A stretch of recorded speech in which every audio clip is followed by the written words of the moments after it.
Warning: what you are about to hear goes against traditional romantic counsel expressed by friends, family, and Instagram memes and quotes. Open-mindedness is advised. We've been gone so far, baby. I hope it lasts forever, baby. Ooh.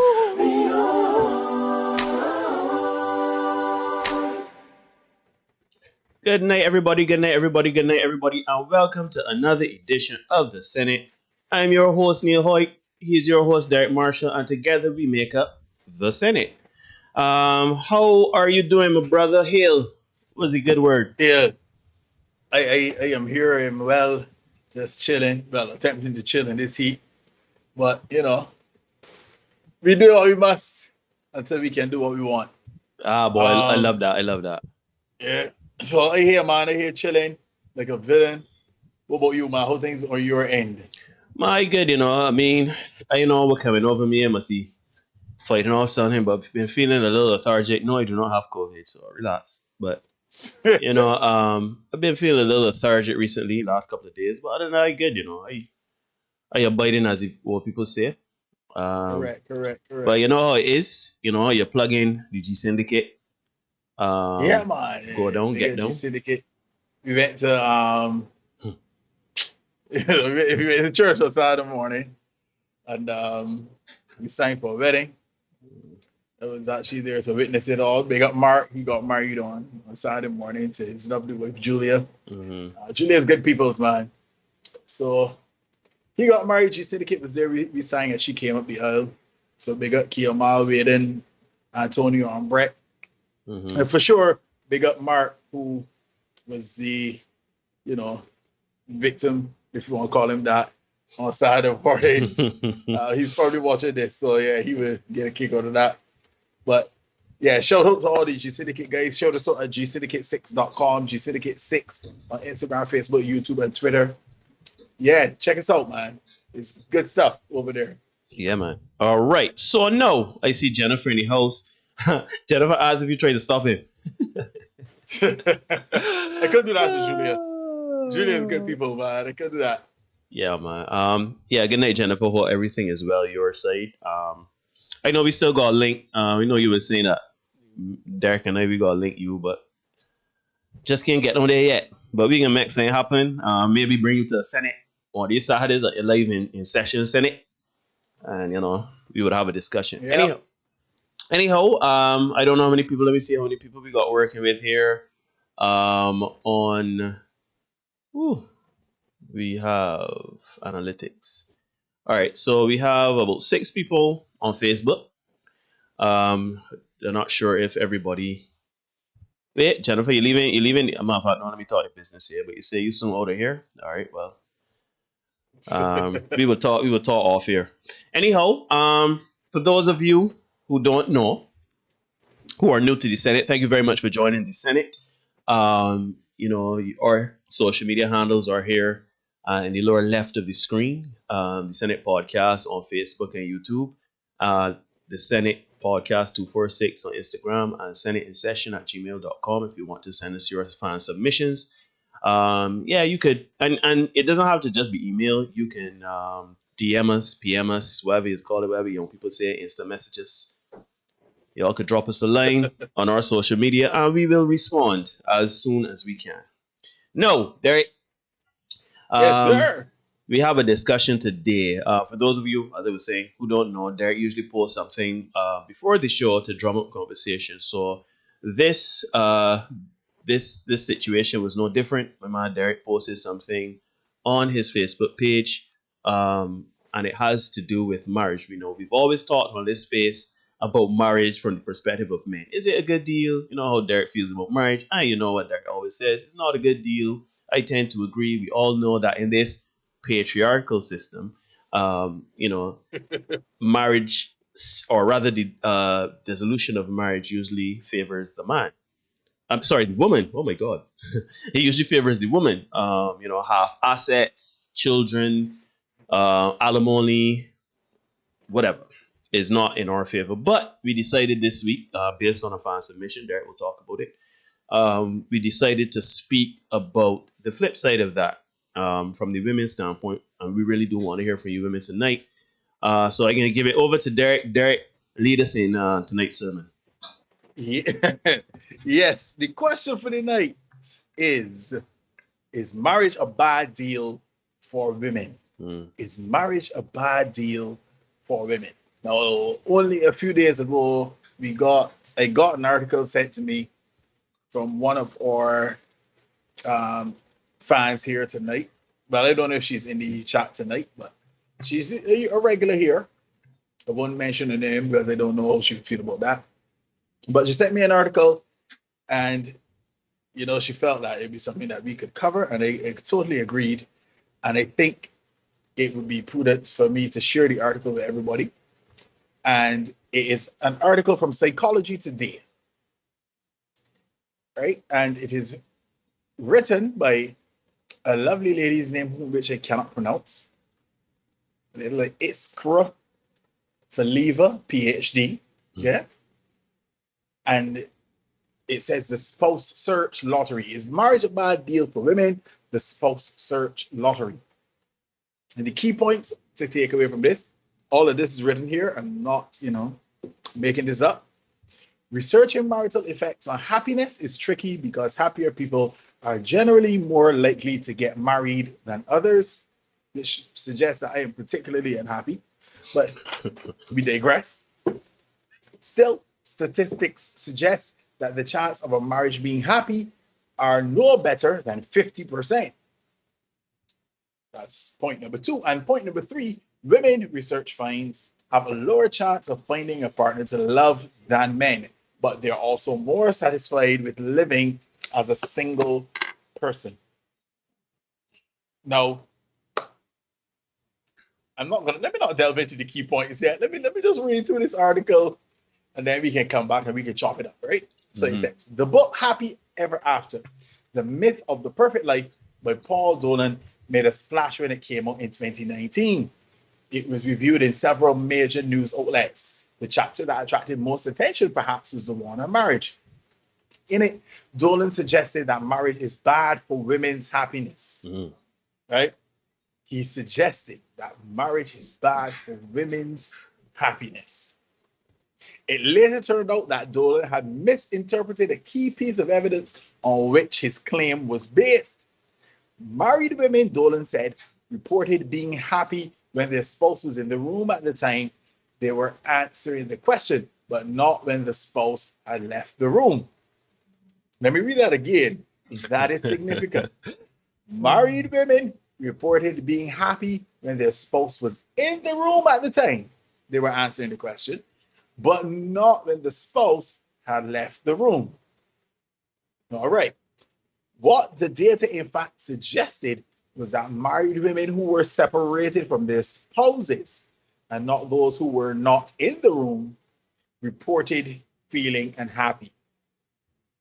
It could be, however, that marriage adversely impacts women's happiness, even though the particular evidence Dolan cites does not support the claim, does it?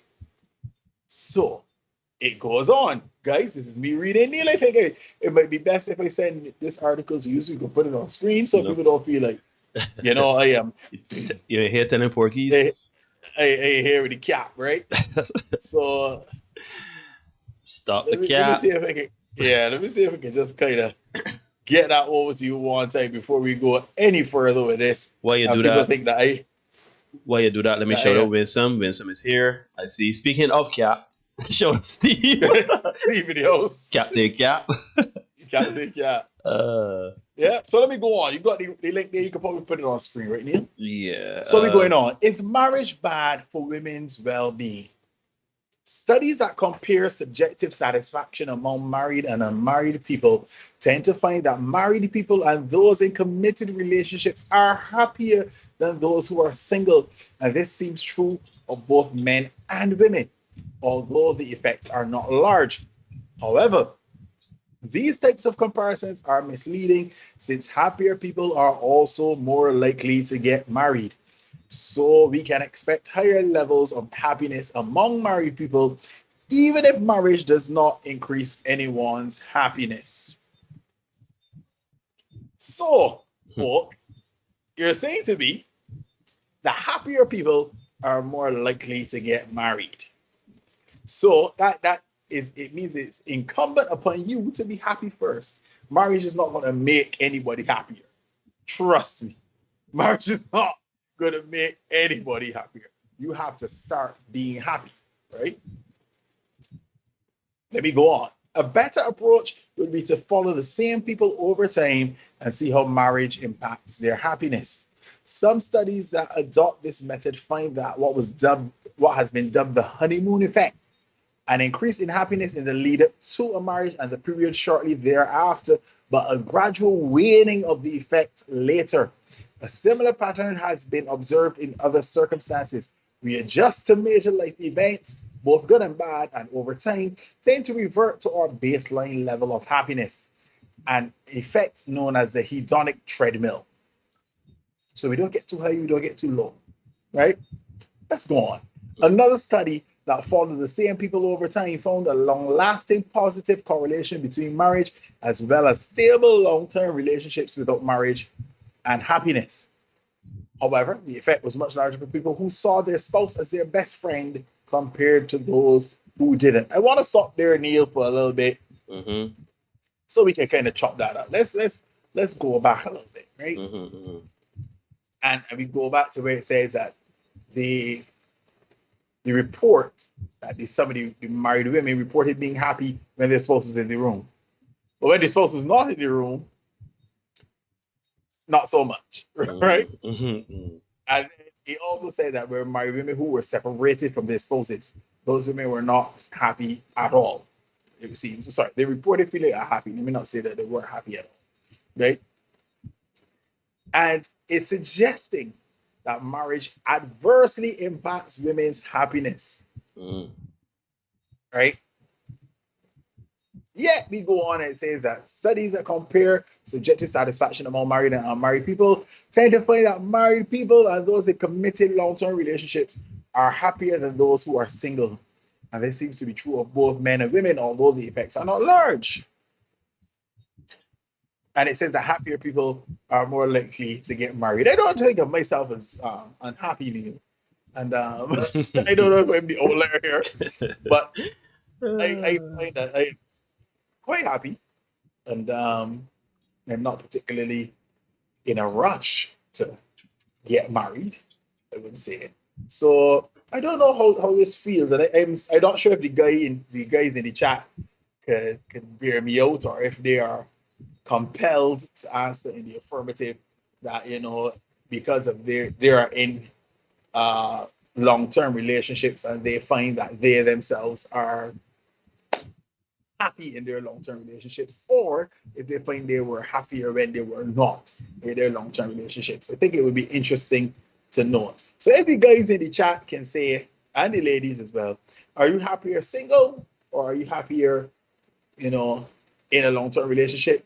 Let us know. It'd be interesting. Let's do a quick poll right here, right now. If you are happier by yourself, put a one in the chat. If you're happier in a long-term relationship, put a 2 in the chat. Should be pretty interesting to see the results we get, I think. I believe so. I mean, I here trying to find. I think I can put this here by itself. What am I doing? Anyhow, right. You go ahead. Right. I trying to put the right? article on screen. That's why. Yeah, no problem. Good marriage, bad marriage. It goes on. Where does this leave us? When it comes to marital happiness, much depends on how close one is emotionally with one's partner. The best marriages and long-term relationships, the unions of soulmates, seem to make people, men and women, happier. Mediocre marriages, or those full of turmoil, may do the opposite. Getting married, then, is a bit like playing the lottery. I feel vindicated here, Neil. I have to say, I feel vindicated, and I'm going to read that again because I feel vindicated. Right? The best marriages are long-term relationships. The unions of soulmates seem to make people happy, men and women happier. Mm-hmm. Mediocre marriages or marriages full of turmoil may do the opposite. Getting married, then, Neil, Mm-hmm. getting married is a bit like playing the lottery, right? What are the odds of winning it at? Statistically, they are not great. Mm-mm. 40 to 50% of marriages in the US, at least, end in divorce, more often initiated by women. Folk, please, please, please, please. I want it to be known that I am reading this information from an article that was sent to me. Mhm. It was not written by me. Derek Marshall did not write this. All right. We got some people in Oh, the chat. Before we continue, shout out Barry Ward. Glad to see you tonight, brother. We got Dion. Good night, Dion. Jennifer laughing at you, and Victoria says too. It depends on whether I made a good partner choice. Let's be honest, everybody makes mistakes. LOL. But most long-term relationships were pleasant. congrats to you, Victoria. Good stuff. I'm happy to hear that. I love Having that. said all of that, I love it. I love it. having said all of that, let me read the paragraph again. What are the odds of winning? It says, statistically, they are not great. 40 to 50% of marriages, in the US at least, end in divorce, more often initiated by women. That part, what they're not telling you is that 70 to 80% of those divorces are initiated by women. That figure by women there is 70 to 80%. And that's not counting the couples who stay married but are estranged. Lord, have mercy. So when we put in the estranged people now, it goes up a little bit more from 40 to 50%. So the chance any marriage would last is about 1 in 2. The chance a marriage would not only last but be a happy one is even smaller. And here's the frightening thing about these numbers, like Neil. Mm-hmm. And this is beginning in August. And so in the past, I went to 2 weddings in the last 2 weeks. A lot of deaths. One for you, one. I just joking. I just be able to teach here though. Here we anti-marriage on this and that next.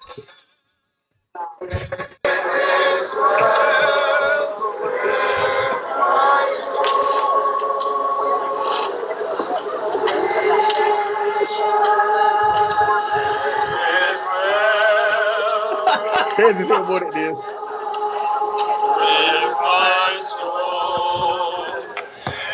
No, here's the thing, Neil. We got a 40.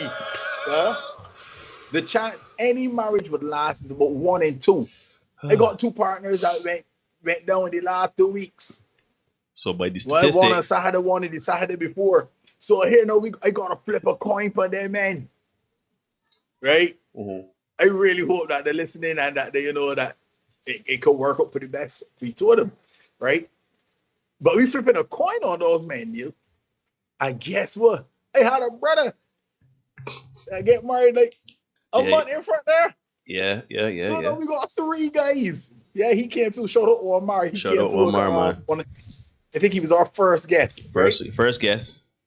Very first guest on the show. Shout out Omar, born writer. Born writer. Check out the Born Effect. I think that's what his thing is called. His podcast is called. Check it out. And so that's 3 guys. The odds are 1 in 2. So we know really flipping a coin.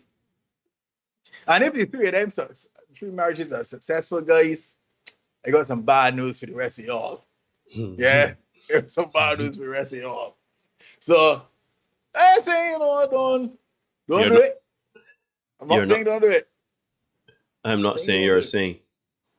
But what I will say is, Wait, hold on. You were going. Sorry. I just go ahead. You continue. Sorry. Yeah. What I will say is, if you were going to catch a flight and they told you, hey, you got a 50% chance to get it from here. Shoot, you could be getting as far as Culpeper Island. You would say to yourself, you know what? This may not. Maybe I should walk it. Maybe I could, I could swim there and improve my odds. You know what I mean? Anyhow, why are happy marriages a rarity? Right? A striking thing to find. There's a long conversation to be had about this, but consider the following, it says. Attractiveness seems unequally distributed. A handful of people are attracted to many, while a large number of people are desirable to a few.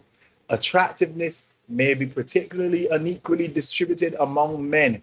According to one finding, while heterosexual male Tinder users liked the profiles of the majority of women, 78% of heterosexual female Tinder users liked the profiles of only 20% of men. Mm-hmm. This pattern is not encouraging. It appears that the majority of women are competing for a small proportion of men, at least on Tinder, which means that few people, men or women, are likely to find suitable dates on the site. I'm going to pause there because we say all the time here, Neil, most of the women want a little bit of the men. So, short, fat man, that Brett, sorry, fellas. Yeah, you out. You ain't got a chance. You out. Van man, but it's my guys, but we know how things start with you. You know what I mean? You out too. So this is why we always encourage the ladies and Neil to kind of open up the scope a little bit. That's why I fight so hard as an advocate for the van man. Because I truly believe you need to relax some of the things that you're looking for, ladies. Relax some of the parameters, relax some of the criteria. I ain't telling you to take any and everything. Or for my international viewers, I'm not saying to you to accept anything and remove all standards, but certainly there needs to be some kind of latitude allowed where you can say, you know what, I can relax this and I can live without that, and I can ease up some of the criteria so that I am able to find a suitable partner. Because the reality is, if you stick out going for these, the 3 6s, 6 feet, 6 figures when the year come. If you keep you forgot a six. You forgot a 6. For the 4 6s then. Yeah. At least 4. So if you keep sticking out that you want these particular things and you want to know it must be that, you could be bypassing some good guys who don't meet, one of the criteria that you got marked out. You know what I mean? Let me see how. Okay, we're near the end, so let me just crack on a little bit more with this, right? But yeah, they say all the time, 80% of the women want 20% of the men. So it means that 20% of the men, they got the pick of the litter. And that's where you see somebody lashing and dashing, pumping and dump, hit and quit, wham, bam, slap, thank you, ma'am. That's why it's so much. Because that 20% of men, this 20% of men, they have so many options available to them, right? I ain't telling you to give up all of your standards, but understand, if you want to compete for that 20% of men, notice there's 78%, that's nearly 80, 78 out of 10 women want the same man. And if they usually get the same man. Yeah, let's be honest. You know what I mean? So if 20 of you, 8 out of 10 of you want the same 2 men, shoot, what are you going to do to differentiate yourself from the other 7 ladies? Or if you don't want to do that, you could find some guys in the other 8. The other 8 out of 10. What my figure is right there, Neil. You know, you mask me, never. You're doing terrible. Yeah, it's cool. Thanks, man. I appreciate it. Yeah. So I am not saying that relax the standards and not do anything. I'm not saying that at all, but I'm certainly saying to you, look at some other options. consider some other options so that you can have a partner. So Boy. that because the last thing we want is for everybody to be all alone by her alone so sad. We don't want that. No, You know? Yeah, no, man, we we don't. don't want that all. Man. Let me go over the article, deal, if you Right, go don't ahead. mind. No, go ahead. Yeah. You can do your thing, man. Yeah. Yeah. Okay, it could be the asymmetry between men and women on Tinder is driven by different goals in using the app. For example, it may be that women are more selective because they're looking for a long-term relationship, while men are more interested in casual dating and so set the bar lower. But whether attractiveness is highly unequally distributed among men or only or both men and women, the stats do not bode well for the perspective of finding a desirable partner or anyone's part, at least on a dating app. And I've told you guys before, the dating app scene, for those of you who want to date online, if you are about that, I advise you to do so cautiously because it says here, women may be looking for long-term relationships, while men are often interested in casual dating and set the bar lower. Men looking to latch and dash, pump and dump, right? So that is why it's a sweet thing. All they're seeing is what you present on screen. I don't know who you are. So this is why it is so dangerous to enter into a relationship on an online, a dating app, thinking I am going to find true love on this. I'm not saying that it can't happen. I'm not saying that it can't possibly happen, but the probability is a little lower because we're going on physical appearance. Mm-hmm. I don't know you. You don't know me. I sees you. Alexia wants you. Alexia and I wants you. Shout out my man Fleece Johnson. Big up the Boondocks. Yeah? I sees you, Alexia, and I wants you. So, and I hit like, we match, whatever. Wham bam, thank you, ma'am, I'm gone. I had a Calypso song with that a couple of years ago, right? Mm-hmm. So you have to be very careful when you approach dating, particularly on an online app, a dating app. I can't see the chat, Neil. I don't know how we're doing in terms of the responses, so you can just let me know I can make if you got anything to really address. Yeah, we got Any let me questions? see. Let me go. Not necessarily questions, but let's go from the start. Right, shout out Winston, shout out Steve. Next time, share your link so people can read it. Done that. Sorry about that.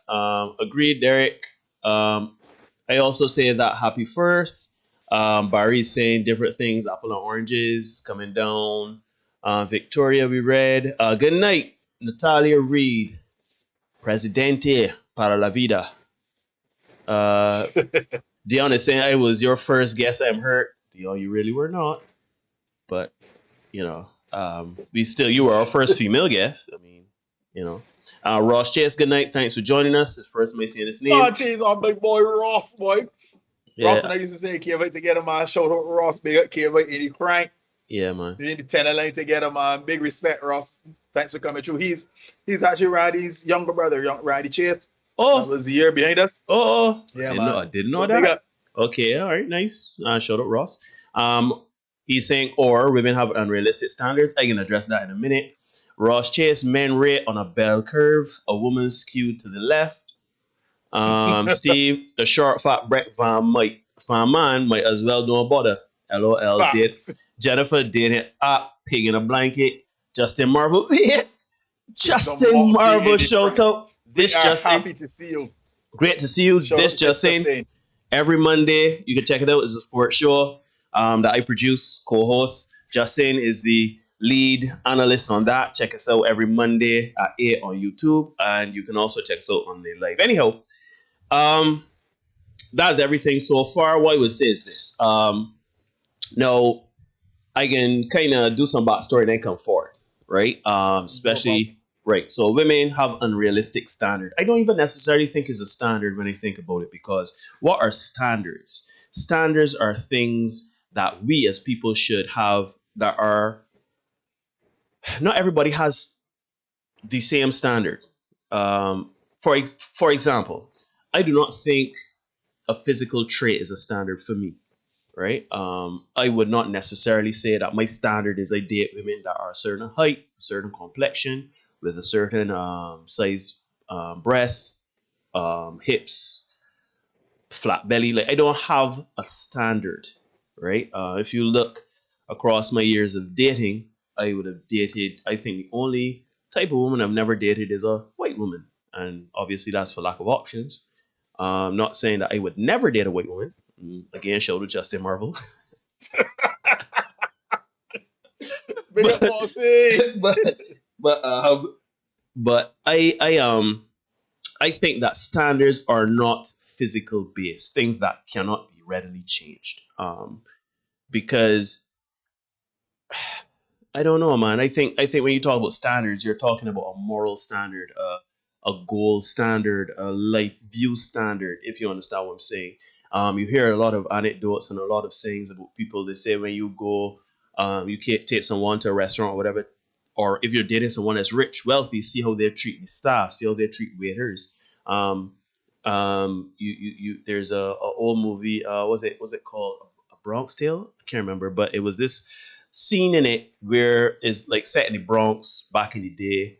A man is giving advice to a young guy in his teens, and he's going out on a date, first date, and he says, you know what you do. Obviously, these are old style cars, didn't have central locking. So basically, the guy said, whenever you taking out your date and you approach the car, open the door for your date and let her sit in first. Now go around the back of the car I remember this. and see if she opens the door for you. If she unlocks the door for you, that is the She's keeper. a keeper. She's a keeper. No, cars are a little different right now, but you know, to me, exactly. I still think it stands because you're right. You have to know what you're looking for in a partner. And no, I don't mean the height, the weight, penis size. Shoot, I am even gonna put ourselves on blast. We should not even really be considering a body count. Let's be honest. The reason why we the reason why we do things like this is because this is where we are in society, right? We're trying to cut to the chase. We're trying to discern things that you don't want to, as a person, deal with or want to confront. In an ideal world, what our standards should be, it should be about who are you? Are you a kind person? Are you a giving person? Are you a willing person? Do you fit the archetypal masculine and feminine energy? Do you seek therapy in yourself? Like, as I have gotten older, when I was in my 20s, right, I had a standard. I ain't dating nobody with piercing in the nose. I'm not crossing your need, but we getting some confirmation that it is a Bronx Tale, right? Yeah, man. So, yeah, you can crack on. Yeah, man. I still know a thing about the old movies. But yeah, I ain't watched that in a minute. But yeah, I used to say in my 20s, I ain't dating a woman with a nose ring. I ain't dating nobody with tattoos. I ain't dating nobody with colored hair. I ain't dating nobody with this, with that. I ain't dating nobody with that, with this. I ain't dating. And as I've gotten older, I've realized that doesn't matter, because I've dated people with nose rings. I've dated people with no nose rings. I've dated red skin women. I've dated dark skin women. I've dated women with big behinds. I've dated women with no behind. I've dated women with big breasts. You get the point. And it doesn't matter. What is important? Control Raggers. What is important is that who you are inside and what you do to take care of yourself, and how would you take care of me if I'm your partner? How would you stand up next to me for the long haul? And I think that a lot of people get confused in a lot of things. I'm not saying that you should not want somebody that's into health, that is attractive to you. I'm not saying that you should not want good sex. I'm not saying any of these things. Omar saying redskin women of the devil. Omar, in my opinion, boy, it don't matter. It does not matter. If it ain't right, it ain't right. Right. So, anyhow, Chocolate. shout out Choco. But yeah, so really it comes down to what you're looking for. What, again, Cross said it a few weeks ago, and it's so apt. Shout out to Nisha Cross. I don't know if she is in here. I haven't seen her for the night, but shout out to you wherever you are. You want somebody that in the end, because all of us want to live happily ever after with a partner, right? When we ain't got the teeth, and you know, we gotta wipe we gotta get somebody to wipe we tail, to bring me food, to rub we feet. to cut our nails, to plait our hair. And who do you want for that? You want somebody that can stick it out. You don't want the person that when them see that they say, oh, F this, Not me. I'm out. All right, then not me. Right? So you have to look at the characteristics of the person. What makes this person? You understand what I mean? So that's that on standards, right?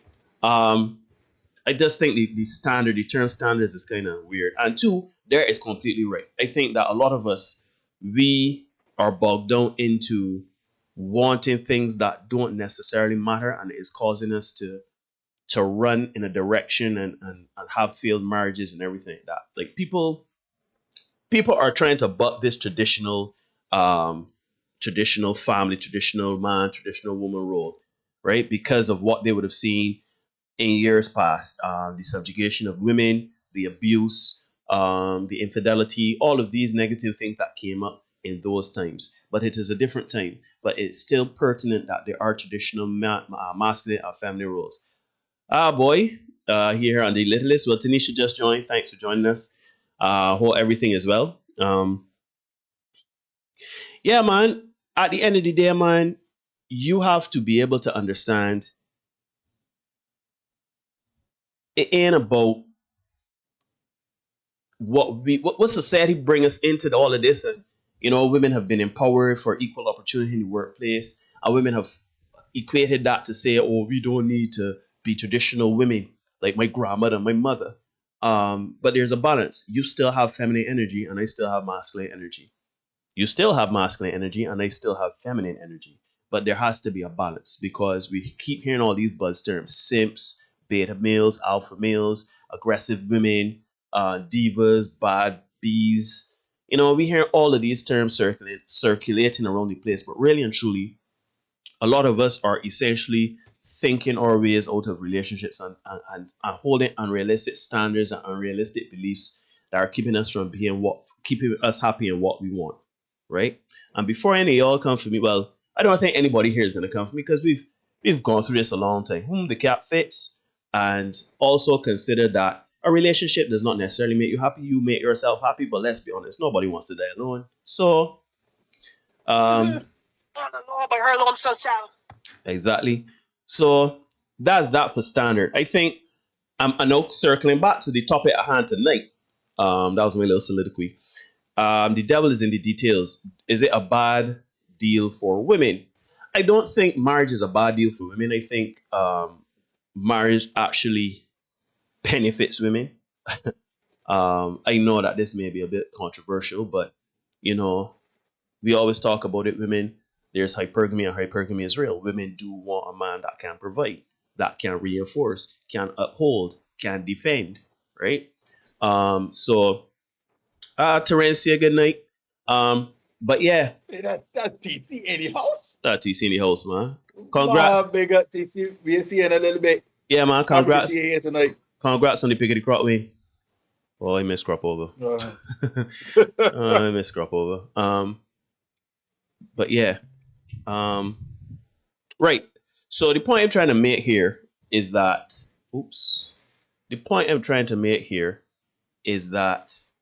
we have to understand that things don't just happen in a vacuum. We have to understand that. Sorry, TC man. I didn't mean to touch a button. That's bad mind, yeah. Sorry for my low energy. Sorry for my low energy, people. As I said, I shaking off a little cold or something. But the point is not COVID. The point is, marriage is not a bad deal for women. Women seek hypergamy. They seek somebody to benefit and everything like that. Now, yes, of course, as somebody said earlier, it depends on your partner. It depends on the man you get. It depends on, just as we men is a roll of a dice, the same thing for all women. We acknowledge that. We appreciate that. But we often wonder if we don't do our due diligence, right? We don't go there and we don't do our background checks. We don't do our investigations. We don't look at the red flags, or we don't pay attention to the Chinese parade. We got to do a better job of this. We got to do a better job of discernment. And in the end, marriage benefits women more than men, in my opinion. But I also think that as Derek said in the article, we need to be more understanding of what standards are and what desires are. Because shoot, I want Eva Mendes. I ain't gonna lie to you. I want Rihanna. Would that my standard? How unrealistic would it be if I had a standard as Rihanna? Would I be single? I would be, as my man Derek to say, I'd be all alone by my lonesome himself. All alone. Right? Forever and ever. All by her lonesome self. Yeah, and that don't make sense. Right? But yes, I do have, I have things that I look out for physically, and there are things that I will not tolerate physically. Chinese parade, Omar. You have a Google Chinese parade. No, And put it on screen though. Put it on. I hope you are already. Put it on screen. you got it there already. Hold on a minute, man. I hook you up. I hook you up. Wait. Let me download this. I hook you up. I hook you up. Yeah, there you could continue the conversation there while you do this thing. Yeah, man. But just press the Chinese parade on screen so everybody can see what is going on All right, let me go to with the Chinese parade. Let me go to So everybody understands what a Chinese parade is. where did I just save that? Where did I just save that? Download. Oh shoot, that's not where I want that. Hold on a minute, people. Let me crack on a little bit, Neil, while you look for that. Mm-hmm. Yeah? Mm-hmm. So, we must be cautious in interpreting the Tinder evidence. However, it should not be taken to mean that only a small percent of people can ever find a desirable partner. It is quite possible that users overlook the dating profiles of people they could come to deeply love and be loved by. Let me read that again, because people, I swear to you, I did not write this. I didn't. We must be cautious in interpreting the Tinder evidence. However, it should not be taken to mean that only a small percent of people can ever find a partner. It is quite possible that users overlook the dating profiles of people they could come to deeply love and be loved by. But that points to yet another way in which luck plays a role here. We must not only happen to meet a potential soulmate, but recognize that person when we encounter him or her. What are the signs? Sometimes it happens as it did for my spouse and me, and when it does, marriage is wonderful. My point is that whether it does or not, it's largely a matter of luck. We can do certain things to increase our chances of building a lasting, loving relationship. I have argued elsewhere that we don't help ourselves by never making a commitment or by focusing on minor flaws in the relationship. But there's only so much one can control. I'm going to stop there, Neil. We got the Chinese car on screen. Yeah, we got the Chinese parade here playing. Sorry. Yeah, just for those of you who wonder what a Chinese parade is, yeah, the Chinese parade. And what do you see the Chinese guys holding? Red flags a ton. All right. So, ladies and gents, do not ignore the Chinese parade. All right. When you see the Chinese parade, don't just say, that's just a one-off thing and just roll. You know what I mean? Mm. The Chinese parade is definitely is there to warn you or preserve. Yes, Teresa, red flags a ton is what you see on the Chinese parade, right? So we come back, and what do we what did the article say? We may overlook some people who might be good for us because of whatever little thing. Sure, you might but you can't tell that from just looking on a profile. But they may not have the right kind of job, or they may not be dark enough, or they may not be clear enough for us, you know. They may not be tall enough or not short enough. In the case of somebody like me who likes, you know, smaller women, right? It may not be, so we kind of overlook people who may do right by us because we like, man, he ain't tall enough, or he don't make enough money, or and don't get me wrong, because I know money makes the world turn, even though people think it's love, but I know money makes the world turn, and you have to make sure that you are comfortable right? You have to make sure that you're comfortable. Mm-hmm. So you have to be with somebody who can, put 5 cents with your 5 cents, as my mother would tell you, Mm-hmm. right? It can't be that you put in 5 cents, he's saying, good job. You know what I mean? Or that you as a man, you put in, although it really is your role to get no, you don't want to get any gender role thing, but you as a man should be able to provide and protect and provide whatever order you want. Look at it in. Man, Right? don't hyphen that, man. There are gender roles. Anyhow, continue. I hate it for that. Right, That's what it is. Yeah, there are gender roles. Because again, only yesterday watching a movie, I got the opportunity to watch a little bit of TV for the first time in a while, and I watched a movie with Michael Ealy, a movie called This is Fatal. Yeah. Netflix, I watched right? that. Yeah, B. That picture is and wild. yeah, it was a little crazy. Wild. But this guy, Michael Ealy, his character is this sports agent living the lap of luxury. He does not reverse his car. He parks his car on a little disc. It spins Like and turns Batman, his car to face. Yep. Yeah, like Batman. And the car literally looked like a Batmobile, modern day Batmobile, right? Yep. So, and the skyline is awesome. The view is spectacular. Looking over, I think it's California or wherever. Yeah. Los Angeles. Right? And I smiled to myself. They had a break-in at the house, right? They had a break-in at the house. And up jumps Michael Ealy and goes out with his golf clubs to fight off an intruder. And I laughed, right? Sorry, Justin Fatal. That's it, right? Fatal, Yeah. Or Fatali for those of you who don't speak another language. Fatal. Mala. And I laughed, right? Because I laughed too, actually, funny enough, because we were doing this podcast and I watched it. And I remember the man jump up and he was like, "What's that?" And the man was like, "Oh, I don't know. You stay here." And I was like, look. Yeah. I said, "Look at that, look." And I was watching it with someone. And I remember looking over at her and saying, we all are bitter now. Look at the gender roles there, look. You get up again. You get up again and protect me? Not you. Nope. Ain't happening. You know what I mean? So I found that particularly funny. Well, in a right sort of way, because it's something we talk about, right? Mm-hmm.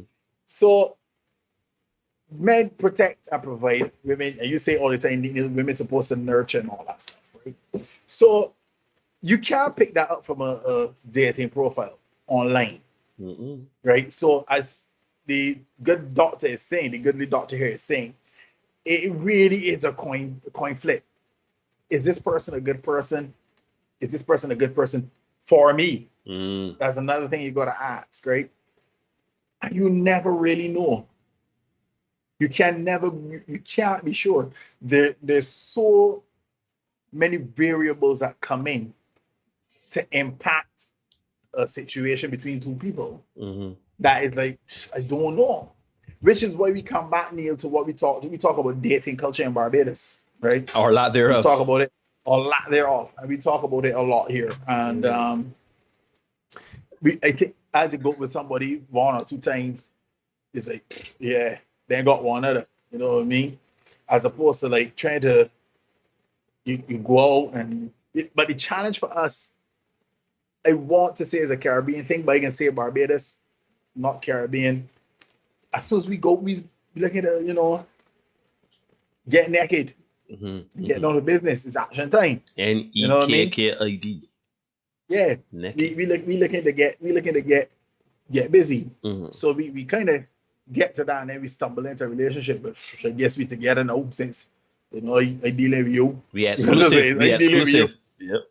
Yeah, I deal with you already, and then we kind of try to make it work after the fact, as opposed to kind of figuring out, is this somebody I really want to be with? Ladies, if you're going into dating, I would suggest this to you, because there's nothing wrong with you going out and saying that you can date 5 or 6 people.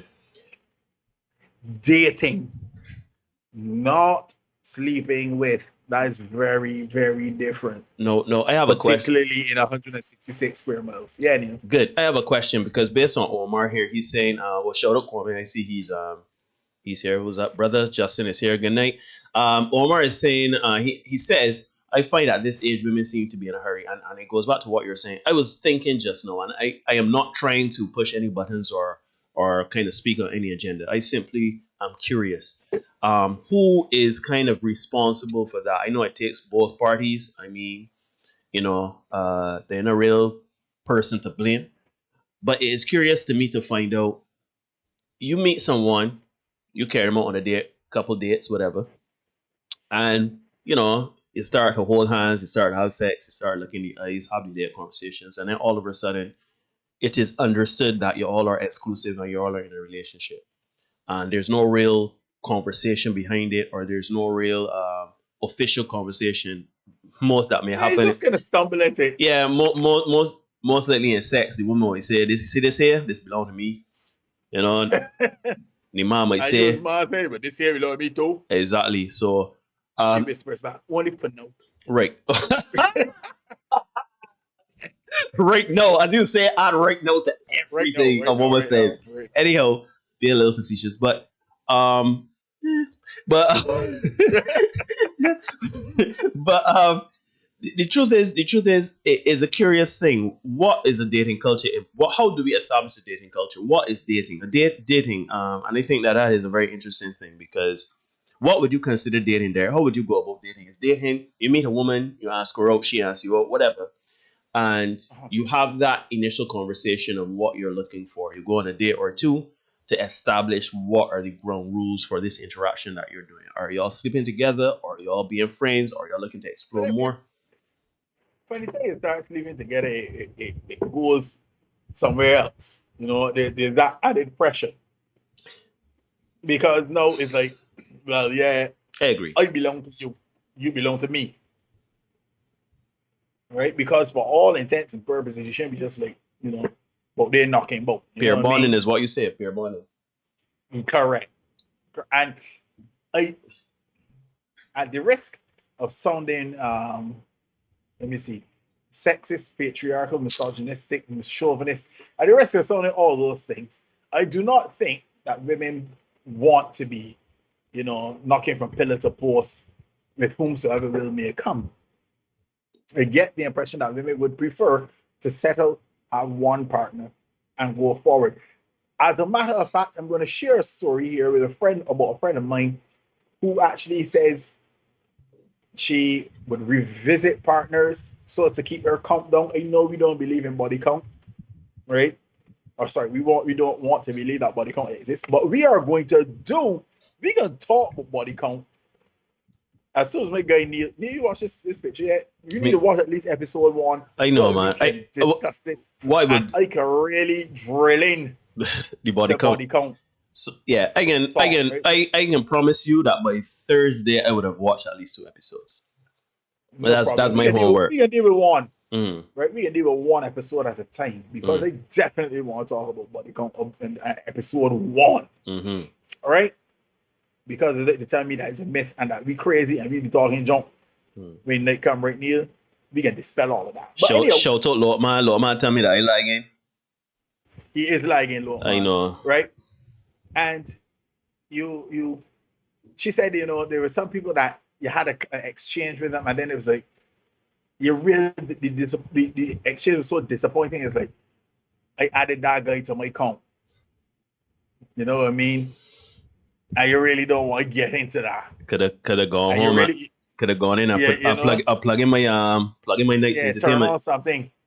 You know what I mean? So, as much as they're trying to make us believe that we're crazy and that there's no such thing as body count, or that nobody shouldn't be concerned with body count, women are concerned about body count as well, right? But as you say, peer bonding. So as soon as you start introducing sex intake, we move into another level. We ain't only dating now. We, knocking boat. We knocking boots. We, open, as the Bajans would say, right? So you can't involve that added pressure of sex if you're just talking about dating.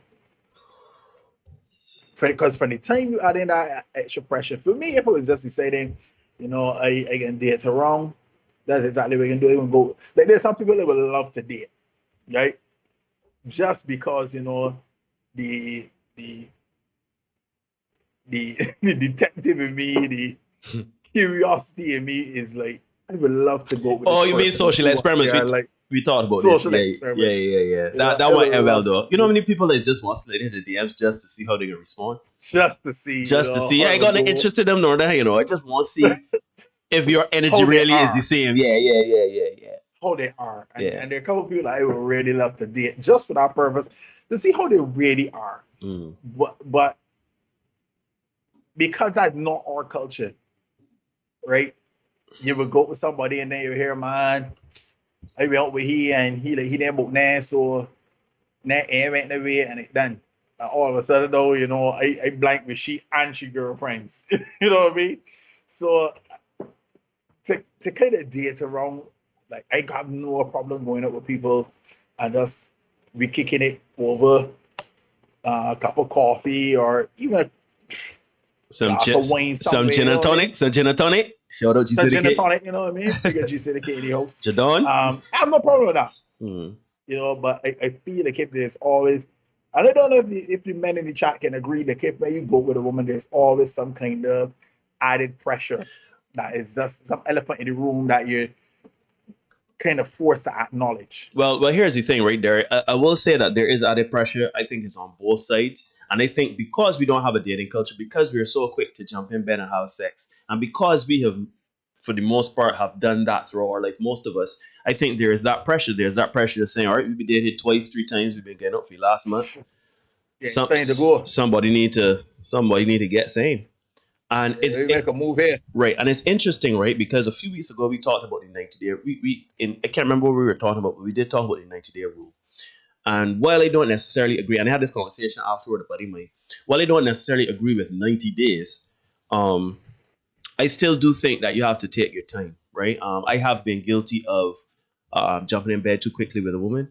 It has worked out. It has not worked out. Then, there have been situations where you took your time. You say, well, all right, we can take a little 5 weeks. Not set a time. It's not like we say, okay, we can not have sex or be intimate for a month or 5 weeks. But you just take your time. But you just take your time. And again, shout out a friend of mine. She always says, taking time ain't laziness. That's what people say. And Correct. it's one of those things where there's not necessarily a time. You do what feels right, but you always have to make sure that it is a constant message. A lot of people don't like to do this. I like to do it. I like to have a lot of customer review to find out that if we're still on mission, on task, because when we first start talking, you can say, yeah, we just gonna see where this go or whatever like that. I'm interested in dating you, getting to know you, and us becoming boyfriend and girlfriend if it works out at some point in time. And then you have sex within a week and a half, 2 weeks. And then all of a sudden, Things change. you had a conversation, all things change. But if you constantly have these conversations, particularly after having sex, not immediately after, no. Because you don't want to just get off the woman and reason so. What are we? What? What are we? No. We're just ordinary people. Yeah.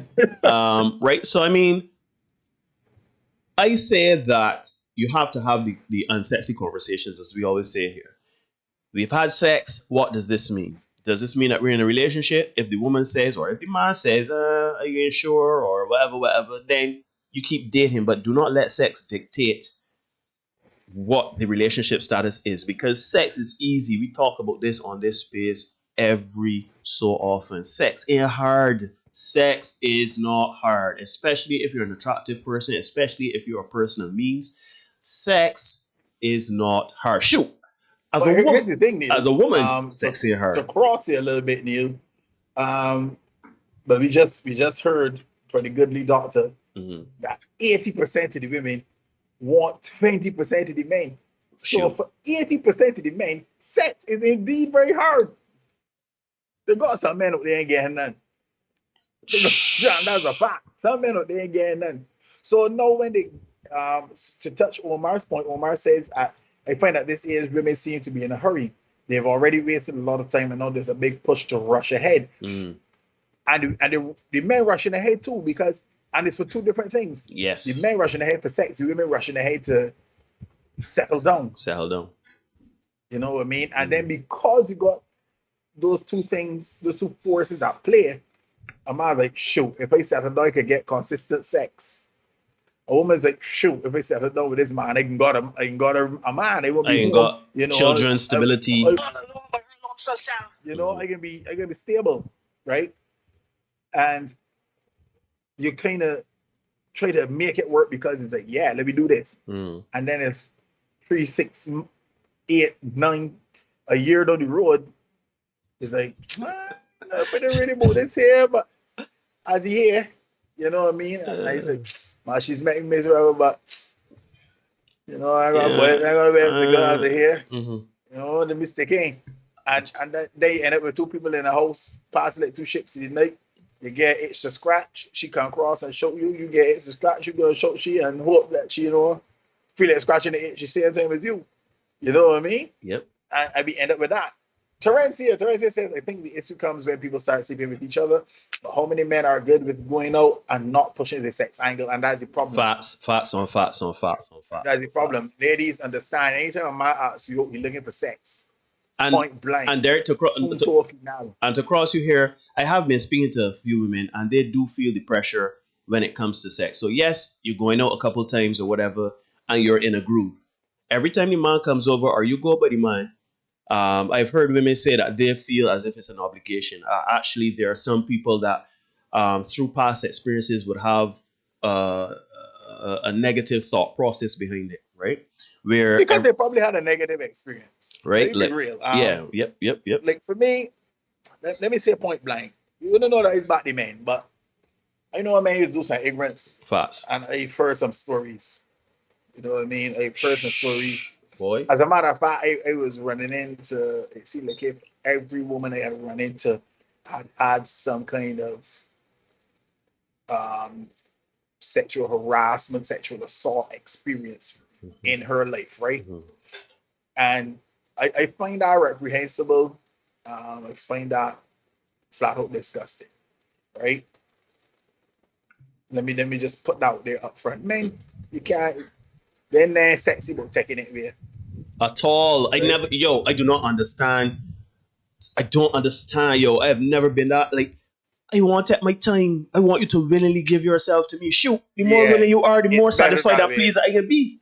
So to me, I remember, and not to cross and go off on a small tangent, like people say that, the RAPE, people were saying that that's if you are a person, a man that goes out and does that sort of thing, you have a mental illness. You sick in your head, because it cannot be something that you really thoroughly enjoy. I've never got it. I've never understood it. Nah, boy. I rather trust me. A woman. Give me it. Yeah, a woman that willing to lay down with you would take loving, kind, and attention to you and your body. Instead, you fighting, stick in for about 3 minutes, and you've done that. Job work. And those who know me personally know that I am about a job work. I am about not with things like that. I am working hard with the hustle. Right? So Terencia goes on, she says, I could go with you and not have sex, but it rarely happens in the Caribbean. So let me say this, right? I heard another podcaster who said point blank to ladies, if you know that you do not have, and this is a conundrum you may face, right? I really want you to watch that episode, right? You guys just send it to me. Right. Yeah. Yeah, really want to watch that. Yes. This is a conundrum you may face, right, ladies? You may like a guy, you may like his vibe or his energy or whatever, but you may not be sexually attracted to him. So you may like hanging with him, everything. He may be good as a friend. Ladies, if you do not intend to give this guy no action, say so up front, let him know, and do not go with him, man. Right. Do not go with him, man. But if you keep going with that assumption, because we have said it in this space, men want sex, right? Men want the access to sex. So if you going out with a man, you let man know up front, no, look, right? We can just have a little awkward moment here, but I ain't planning to sleep with you until I understand I feel comfortable with you. So you could pick sense for nonsense or whatever. If he's willing to talk about it, whatever, fine. I ain't saying put string up your mind there so for like a 3 months, you know. I'm saying, 6 months into it, you got your mind dry as a desert. I tell you so. I mean, it's up to you, but the point I'm trying to make is that have those conversations earlier. Have those conversations and let him man know. Yeah, if you I would say that, Neil. If you are attracted to the man, do not be telling him man no nonsense. But or you know about that, you just want to hang. Because guess what? If you don't want you the man of action, he's going to look elsewhere. That's just reality. Trigger me, dog. I have some stories. I know that might sound harsh to say, but y'all know I keep it real with you all. Listen. So if you know that you are indeed interested, do not fake the moves as the people play block with you. Do not hug at the mind. Listen. Don't do it. Don't hug at the mind. Be kissing the mind, he neck, feeling the erection pan you hit. And then talk about, nah, it ain't so, when the man try to make a move. That has happened to me. And I have been very upset. Because I don't understand. Move on, Derek, because I triggered. I just PTSD just now. So, Jimmy said some people spend more time researching which car to buy than researching the person they want to make a life with. And that is so interesting. That is so very interesting. Because we talk all the time about, I remember, I will never forget the night that Neil was told to change his dating pool. And we definitely all need to do a little bit more research into whom we actually get together with. Facts on facts. So that we make better decisions. When we make better decisions, we get better outcomes. Facts. I've seen some drama in my life, and then I've had some other experiences that are not so dramatic, and because it chose better, made better choices. Fergie's in the house. Welcome, Fergie. Good to see you. Shout out, Fergs. Cross is agreeing with TC, and she says it was one of the ways I knew hubby was a keeper. Same for Renzi. Justin is in the chat. Justin says, I will say this, if you are not interesting, can hold a convo or mentally stimulating, I have no interest in going out on a date with you. Yeah, point blank.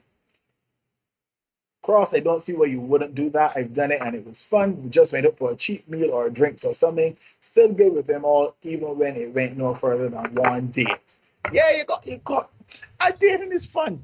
Me and I have a mutual friend, who would tell you straight, he loves that talking on the phone and that. He like that first date game to know your thing, right? Not me. Not me. Steve says, there have been occasions, Miss Justin said, I've come across many women who revealed from early that they didn't fall into that category. Correct.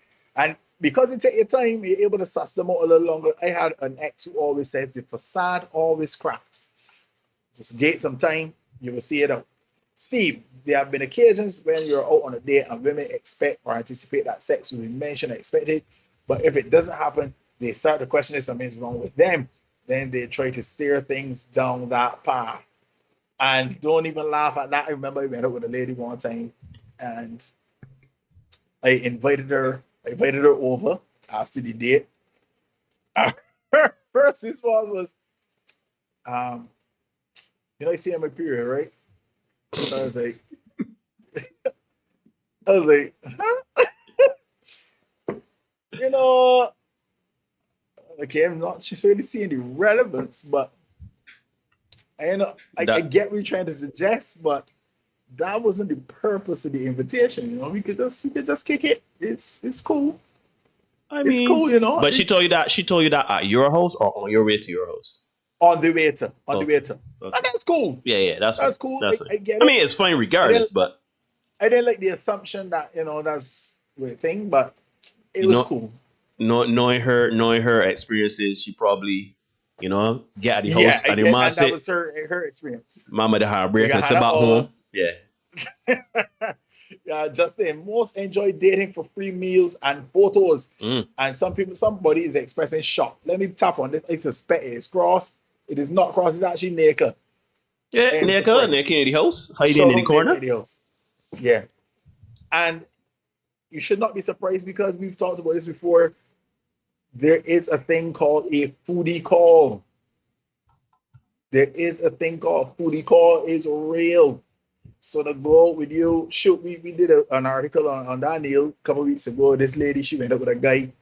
The meal was like $600. You know, and she ate, take some pictures for the gram and flirt. I was trying to. I was like, well, what's going on here? You know, so it's a real thing. So that's another thing, guys, that you need to really be careful with. In that a woman would go out with you,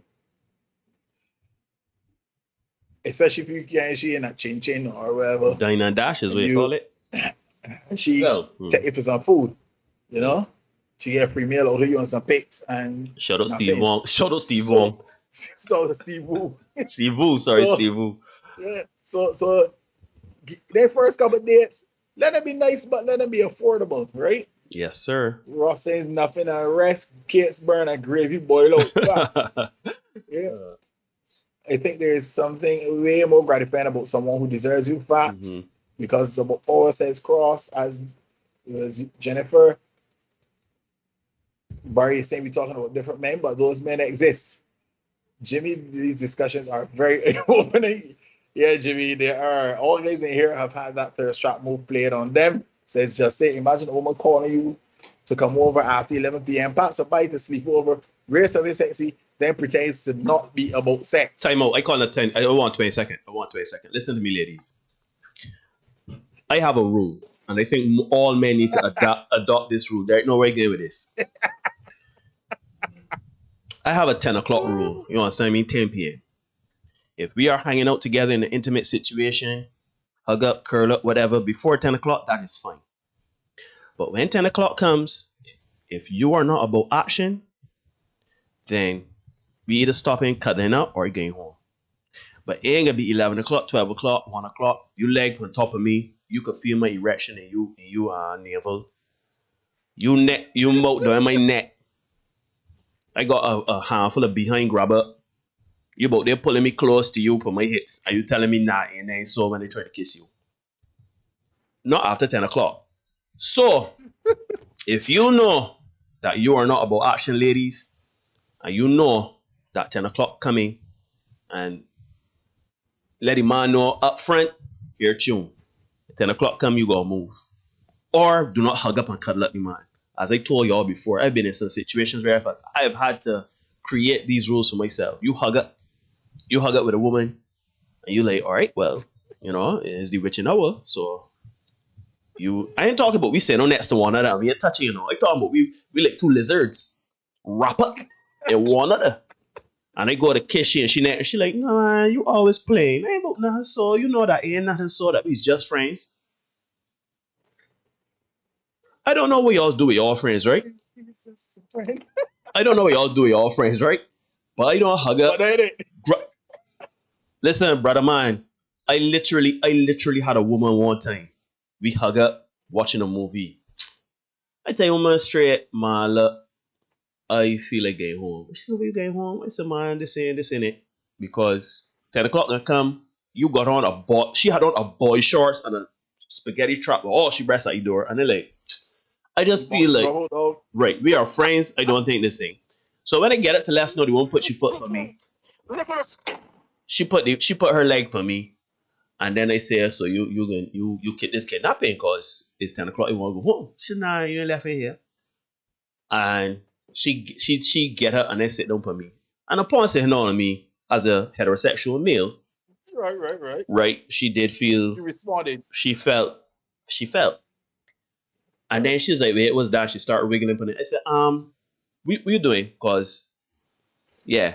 So I go to kiss her in her neck. She said, man, you always playing, man. You know that ain't nothing so. So then when they said, well, ain't nothing so, let me get home. She said, you really getting home for true? Yep. So you can't hug me up and cuddle with me?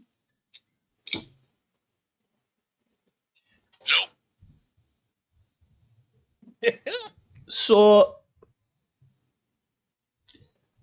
10 o'clock rule, fellas. Men and women have that 10 o'clock rule, and you can see how if a woman at your place, if you set that rule in place, you say if you are by me or I'm by you and 10 o'clock come, all bets are off. I don't know who's watched Snatch. Shout out Snatch. All bets are off. You understand? You understand? All bets are off. So if I there and I tell you, I get a count down. It says 9:30. It's 9:45. 10 to left in 5 minutes. If 10 o'clock come, you tell me you don't want me to leave, then it is fully understood that anything that happened is within consent. Well, not anything. Don't let me say that. But you get what I'm trying to say. You understand what I mean? That if I kiss you in your neck and grab something, that's all right. I just saying. But I say here, right? Barry in the chat, Barry says sex is not everything. Intimacy is more important.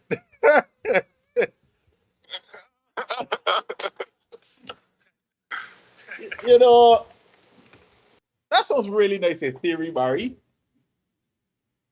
But I can say this for a fact, right?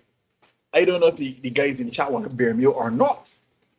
But fellas, which do you prefer? To sex or to just, hug up and be close and intimate? I can if you tackle want the sex, fellas, I want to put some tackle ones it. in the chat. I want to tackle it. I want to tackle that. Because the man said ones, man probably put 100 ones in the chat. But what I would say to Barry is, you are right. Sex, put some ones in the chat. Barry, you are right. Ladies, if you want sex, put some ones in the chat. Barry, you are off right. screen for a minute here, Neil. Huh? I'm going off screen for a minute here. Yeah, no problem. Do your thing. Right? As I would say, wait, let me put on a solo of myself. Put my beautiful face on there. Close up. Right. This is what I would say, right, Barry? I do agree with you. Sex is not everything. Intimacy. Everybody want intimacy. Everybody like the curl up, the cuddle up. Everybody like the looking into your eyes, soft, deep voices. Everybody like that. But don't try to make it seem that sex is not important or not as important as intimacy. For me, intimacy and sex are kind of the same, but that's just how I am built, right? I would weave in the sexual experience with intimacy, not in a bad way, but like in a way where it feels comfortable and organic, because that's what I do. I try to provide a safe space for my partner to feel, safe in all the leads, right? Now, the statement where I disagree with how you said that statement is almost like you're saying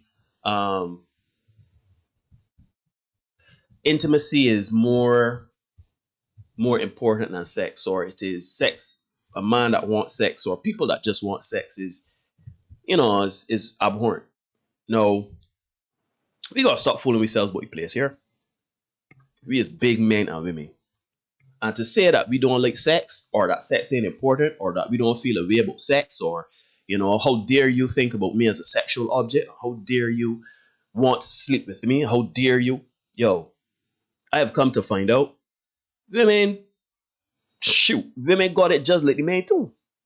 You understand? Women see men as sexual objects as well. As a matter of fact, don't tell me my business, but I have literally been told. I've been told that I could be pimped out. Y'all don't understand. Sex is just as important. As a matter of fact, a few months ago, we did the hierarchy of needs for human comfort, health, and happiness, well-being. And the basic need, along with food, water, and shelter, was what? Sex. Not intimacy. Not hugging up and kissing up. Not pat on the head or whatever. That came a little bit up the scale. But the very basic is sex. So let me not get it twisted that this sex thing is, oh, how dare you want me for sex, and how dare you be thinking like that, or how... Yes, they got some creeps out there that act on these impulses, and there are creeps out there that are very disgusting in how they approach women. We ain't talking about them. But sex is a basic human instinct. So, I know how to tell you, Barry boy. For he said, Neil, They play water, make a lot the friend zone. We say, no, come back here, more colors and hugs. But listen, but Fergie, I will say though, Fergie, I will say, after that night, I tell you straight, this is nonsense because I got her, I was upset, I went home. And I know the men know about the blue. Yeah, But I can say balls, blue balls, right? yeah, you can Not say, not a pleasant experience. I went home with blue balls uh-huh. that night because she was just about being friends. I said no problem. I came home. Went home. And then she was like, "You was upset with me for real last night?" I said, "Yes." Because it's not that we were sitting down next to one another doing nothing. You was laying up on me though. You was sitting down on me though, and you felt the erection and you wiggled on it. So you torture me, essentially. Let me share a story, right? That was related to me. So this guy, he goes up with this woman, right? Oh my God, here, Justin. This Sorry. happened. How many women say I bet his cuddle game strong? It's true. It doesn't happen, right? Um, so this guy, he goes up with this girl. She lives going to the north. He lives in Silver Sands, right? And when I say going to the north, no, I mean um Pass me? no, not that far. Oh. Not that far. But on the way to you, I really don't want to talk too much of the business. Right. But she lives past Lancaster going up, right? Mhm. Everybody knows you should fit with Lancaster going up. So she lives heading north. He lives in Silver Sands, okay? Sheesh. She wants to go to a restaurant on the south coast. Pressure. My guy says, no problem, we could do that. They can meet me in Warrens or something like that. Nah, you gotta come pick me up because that's how I roll. So my guy leaves Silver Sands, drives to the north of the island, collects this lady. They go back to the south coast to this restaurant. Cool beans. All is well so far. Well, according to him, it's going well. And they're working it out. They have a good time at the restaurant. He pays. Yeah, he pays. Then he takes her all the way back to the north of the island.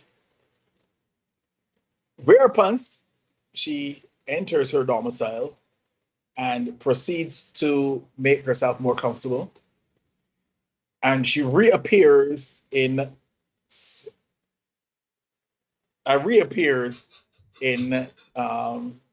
some nightwear, right?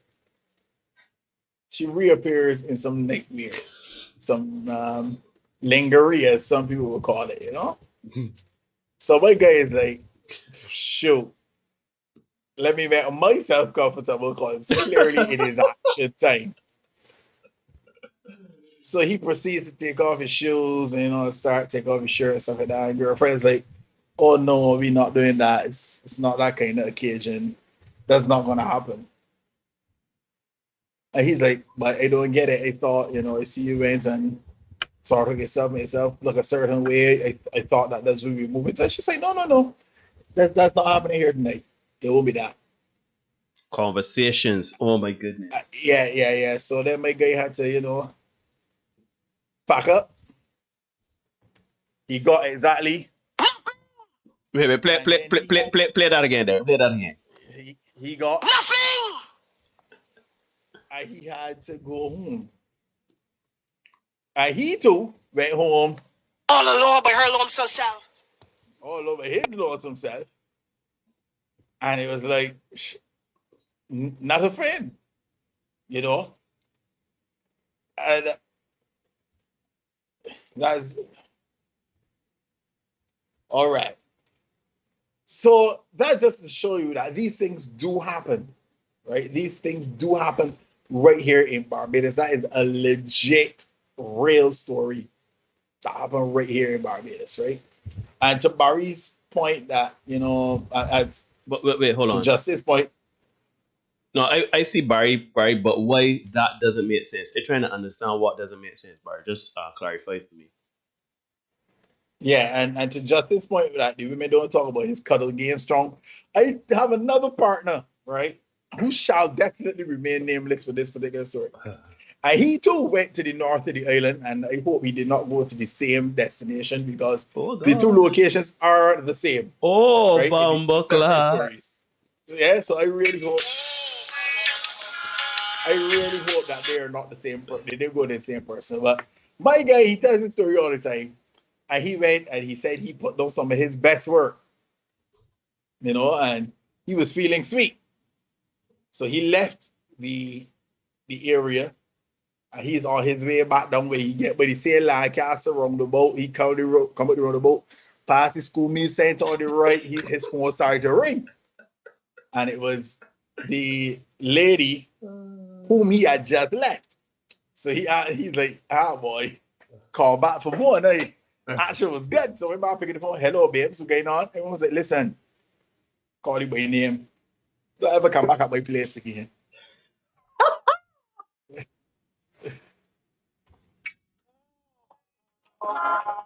And he hears that, he was like,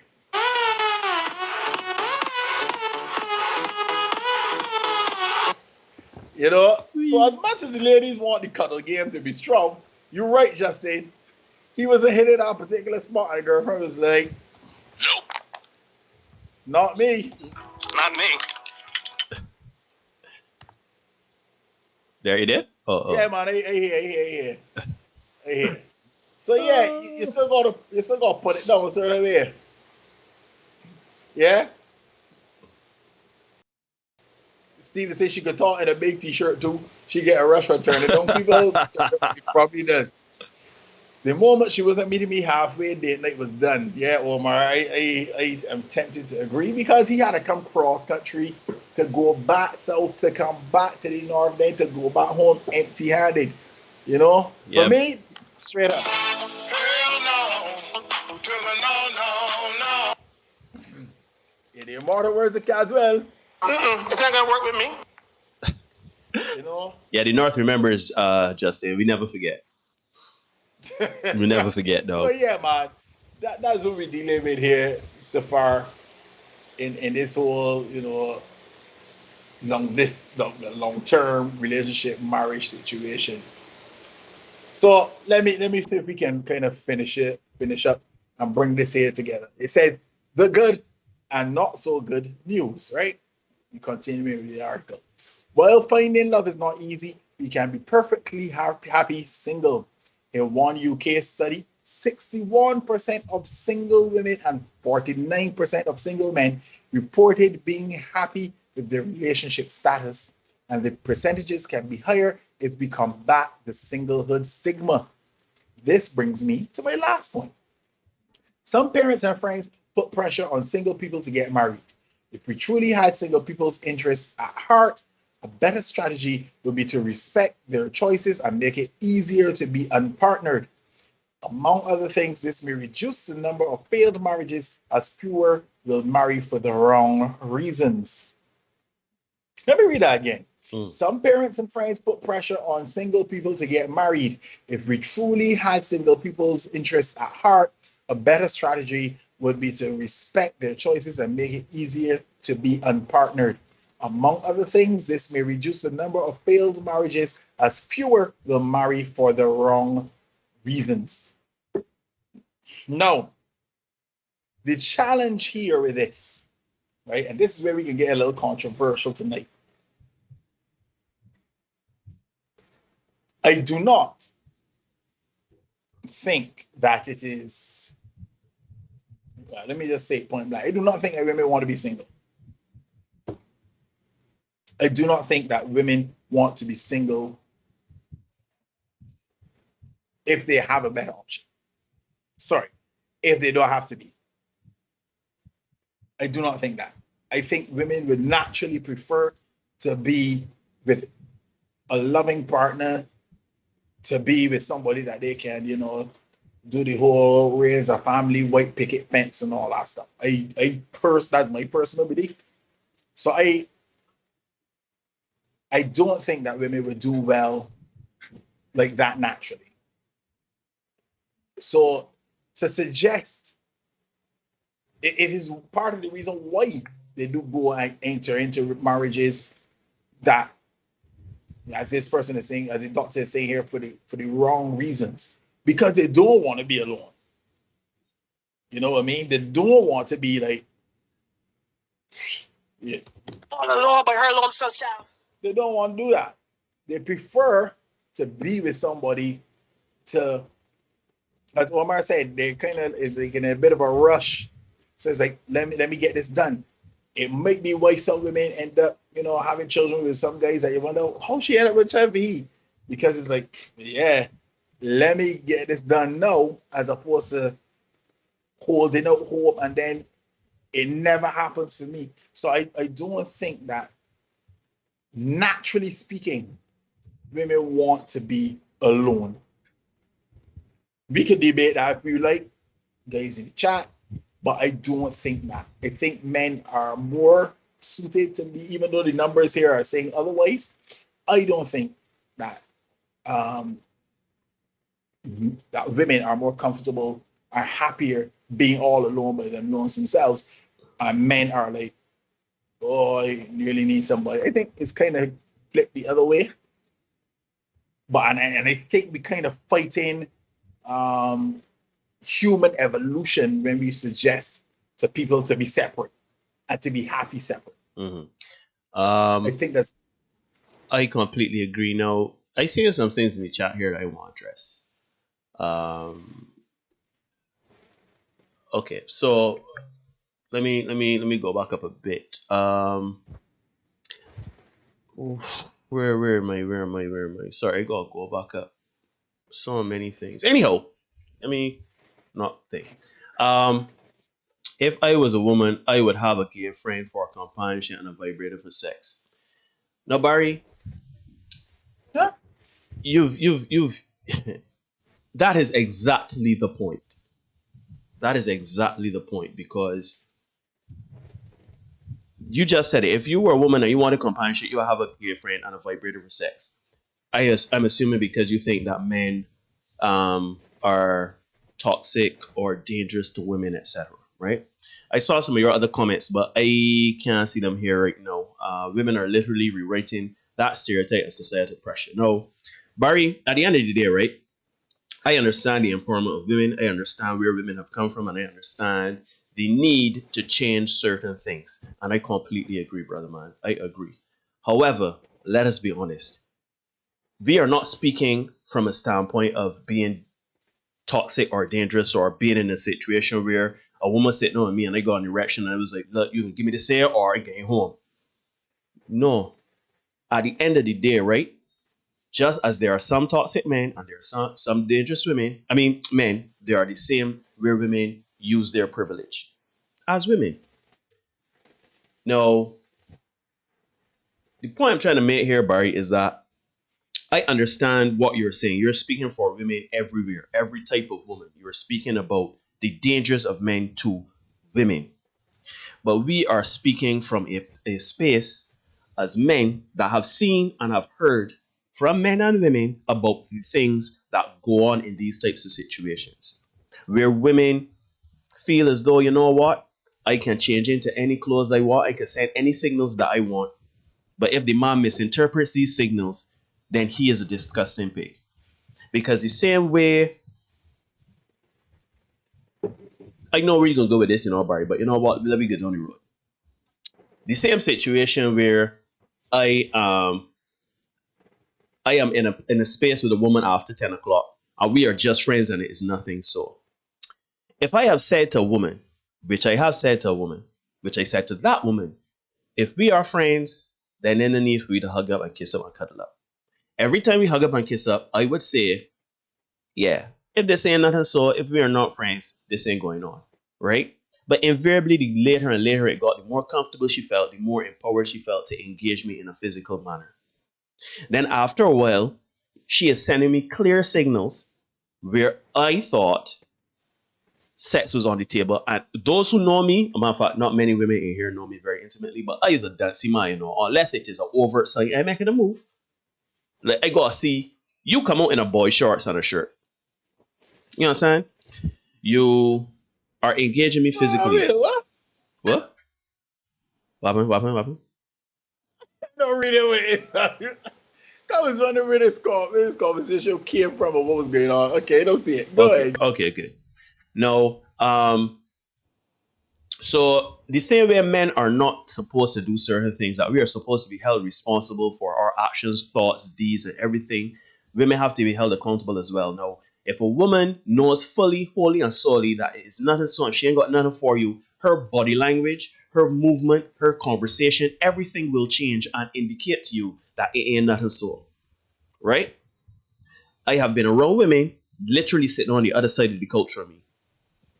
And I know it was nothing so. And then I've had women literally lie down, sit down, kiss up my neck, play with my ears and everything, and then come and tell me that it ain't nothing so. That dude that Derek is mentioning, right? We're not saying that the man drive cross country twice to carry the woman to a date, carry the man home, and he is expecting sex. No. But if I come to your house, regardless of if you live in Silver Sands or you live across the road in Mullins, if I drive to your house and you have on sleepwear that is boy shorts and you feel comfortable and I say, well, all right, she comfortable, and like you come up in a frumpy old what's call it a pajama, Duster. a duster. You call it a duster and a bonnet. The woman,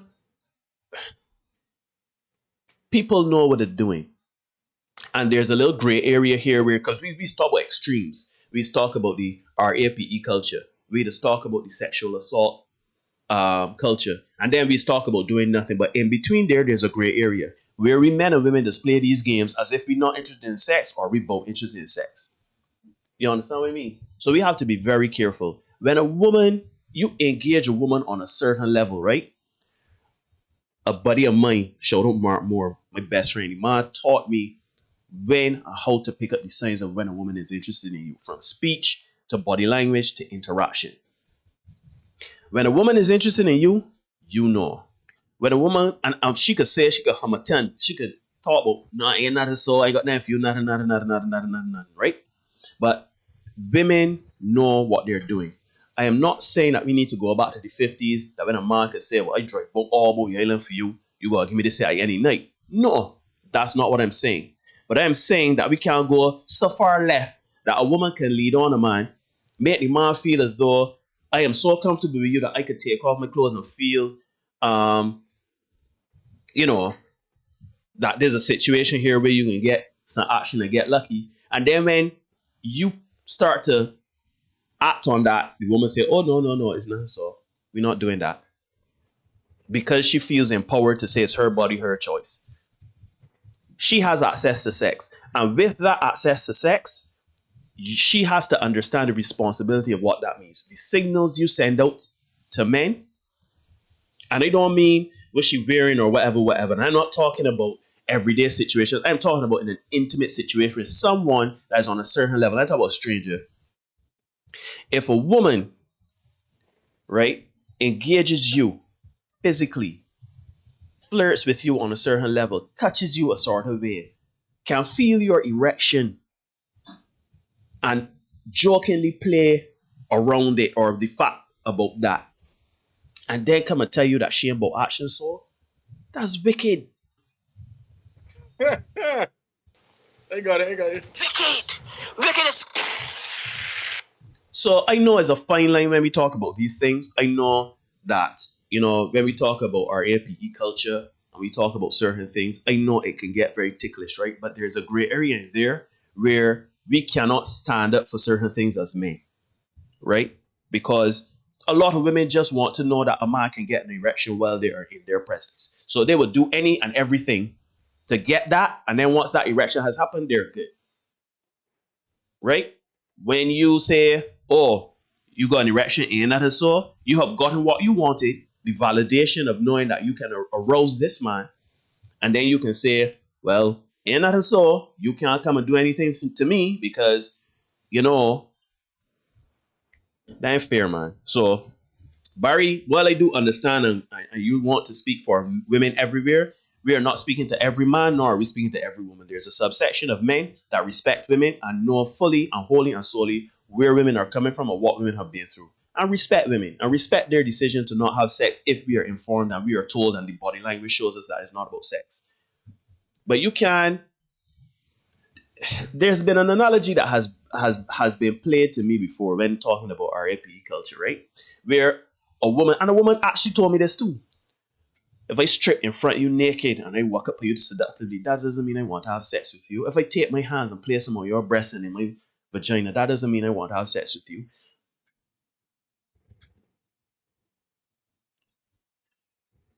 So then we as men know, and that is why I just literally, you just gotta kind of spell it out to me. You just gotta tell me. Because you ain't gonna come and dance up with me. I had a woman one thing tell me, I said we were once involved and they said we are friends now. I am not interested in you that way. It's not so. She told me after 8 o'clock, 9 o'clock, she won't come with me and sleep. I say, no, I ain't not really working with that. And she said, why you can't lay down next to you and sleep? I said, because you're my friend and I don't want to lay down and sleep next to my friend. She said, so if you're my friend and you're not attracted to me, then it shouldn't matter. There are certain lines that I believe as I don't lay down next to Derek. Derek don't have a hard day and tell me, man, Neil had a hard day. I want to come sleep with you. He could come and sleep here, but he can't sleep in the bed next to me. What we doing? She tell me she could sleep next to me naked. Naked. And we could just be friends. No. No. I'm happy that you kind of brought up those situations at the end there, because we're approaching the hour that we need to kind of wrap this all up, right? But I'll tell you this in conclusion. I've seen some stuff here tonight. And Barry, I'm happy to see you. And I'm very glad to see you here in the chat and offering your commentary. For sure. But you see, this particular comment here, if I was a woman, I would have a gay friend for, let me read it clearly. I don't want to misquote you. I would have a gay friend for companionship and a vibrator for sex. That's particularly pertinent because immediately you have reduced men, well, to nothing because you can replace them. Men are disposable and expendable. Gentlemen,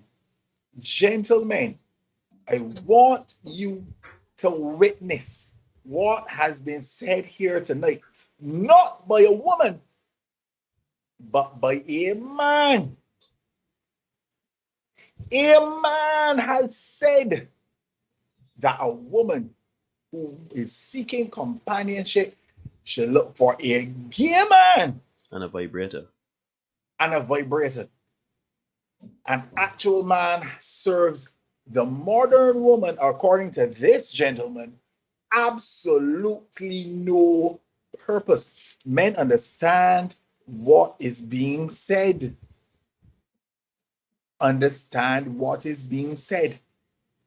This is what was said here. A gay man for companionship, a vibrator for sex. No woman. Men serve no purpose. Women. So this is why you should feel. This is why men, you should feel absolutely no qualms, no remorse, no contrition about pursuing your goals and doing you and making yourself the best version of you for you. Because believe what I want to hear, man, there are a lot of women who feel exactly as this man said here tonight. I'm fooling themselves. I'm fooling themselves. Wait, my man, Kevin Hunt. Kevin Hunt, brother, what's going on? Sorry, Dave. And there's the thing. They have no qualms about sharing that particular experience with other women. And we talk about toxic femininity, and people jump up and say, oh, that don't exist. That don't exist. If toxic femininity is me, you take advantage of all the female traits. Now, that kind of thinking, about the Beijing a little bit, that particular kind of thinking is as toxic as it gets. Because if we reverse that, if we flip that, and we say that if a man was to say, you know what, I could pay and get some hired help to clean my house and go and get some prostitutes at night to fulfill sexual need, it would be cat urine and hot condiments. Sorry, feline urine and hot condiments in this chat. I'm all up on social media, and you will hear He's a wassless Derek man. Marshall and Neil Hoyt get, and we chauvinistic, we misogynist, we hate women, we sexist, we this and that, next and third, and a man feels no qualms saying here tonight that women, and let me call it advice, advising women to get a gay friend and a vibrator, because men serve no purpose outside of sex. Because Barry, you even Barry. need the men for the resources. Sorry, Derek. I go across you here. But Barry, men have done that for centuries. And what has happened? We have been told that we should not be thinking and doing that. So to use men, what we have done for centuries, as an example of, well, we're good for the goose, good for the gander, want to hold we accountable for what we were doing for centuries, though. So for you to come and say, because at the end of the day, right? Stick a pain, Neil, man. Stick a pain. All right, you go ahead. Evolve and do better. Where is the accountability for the women here, Barry? Where is it? Because you are saying to us, Neil outlined two situations, because we understand your body, your choice. We get it. We get it. Yep. We appreciate it. We understand it.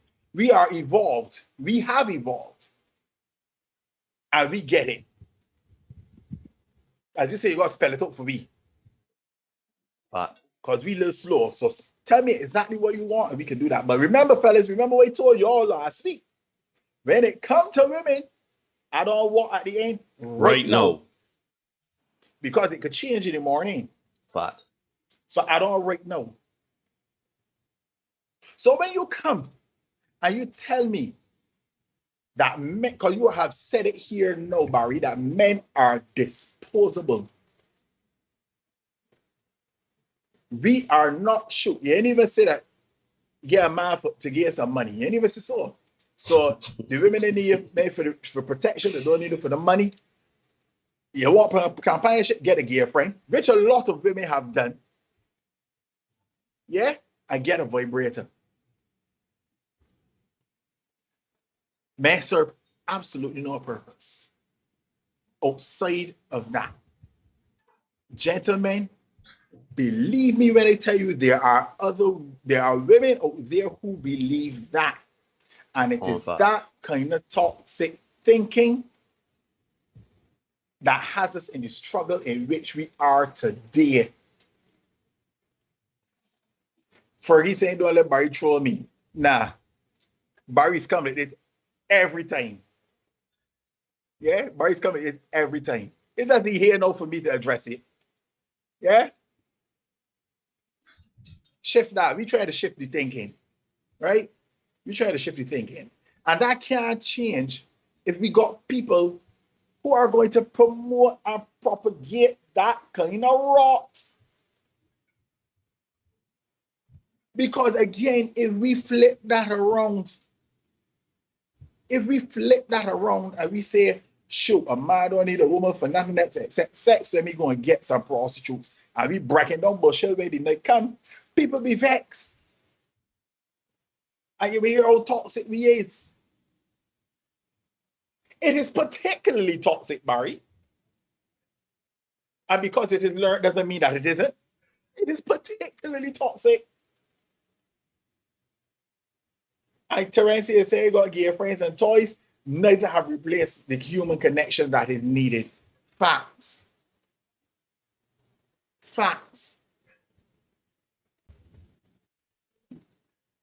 Here and my rant for the night. I don't get many. But that's my rant for the night. It's very interesting that you're the more even keel straight man of this thing, and I am the man that usually goes off on my tangent. But yeah, I do agree, man. At the end of the day, Barry, when you say things like that, you are empowering negative and toxic behaviors, because at the end of the day, women don't want gay friends and toys. They want human connection and conversation just like everybody else. They want a man to provide. They want a man to reinforce. They want a man to secure. They want a man to defend.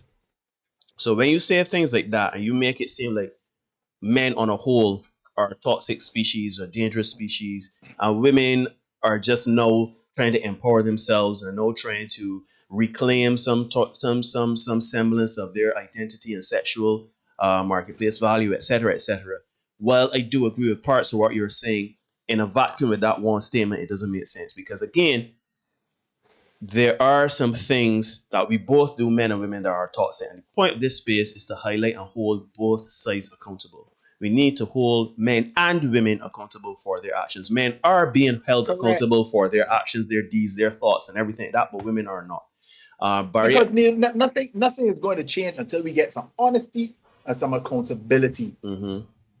And those are two things that are severely lacking, particularly on the end of women. Not to attack the women in the chat, right?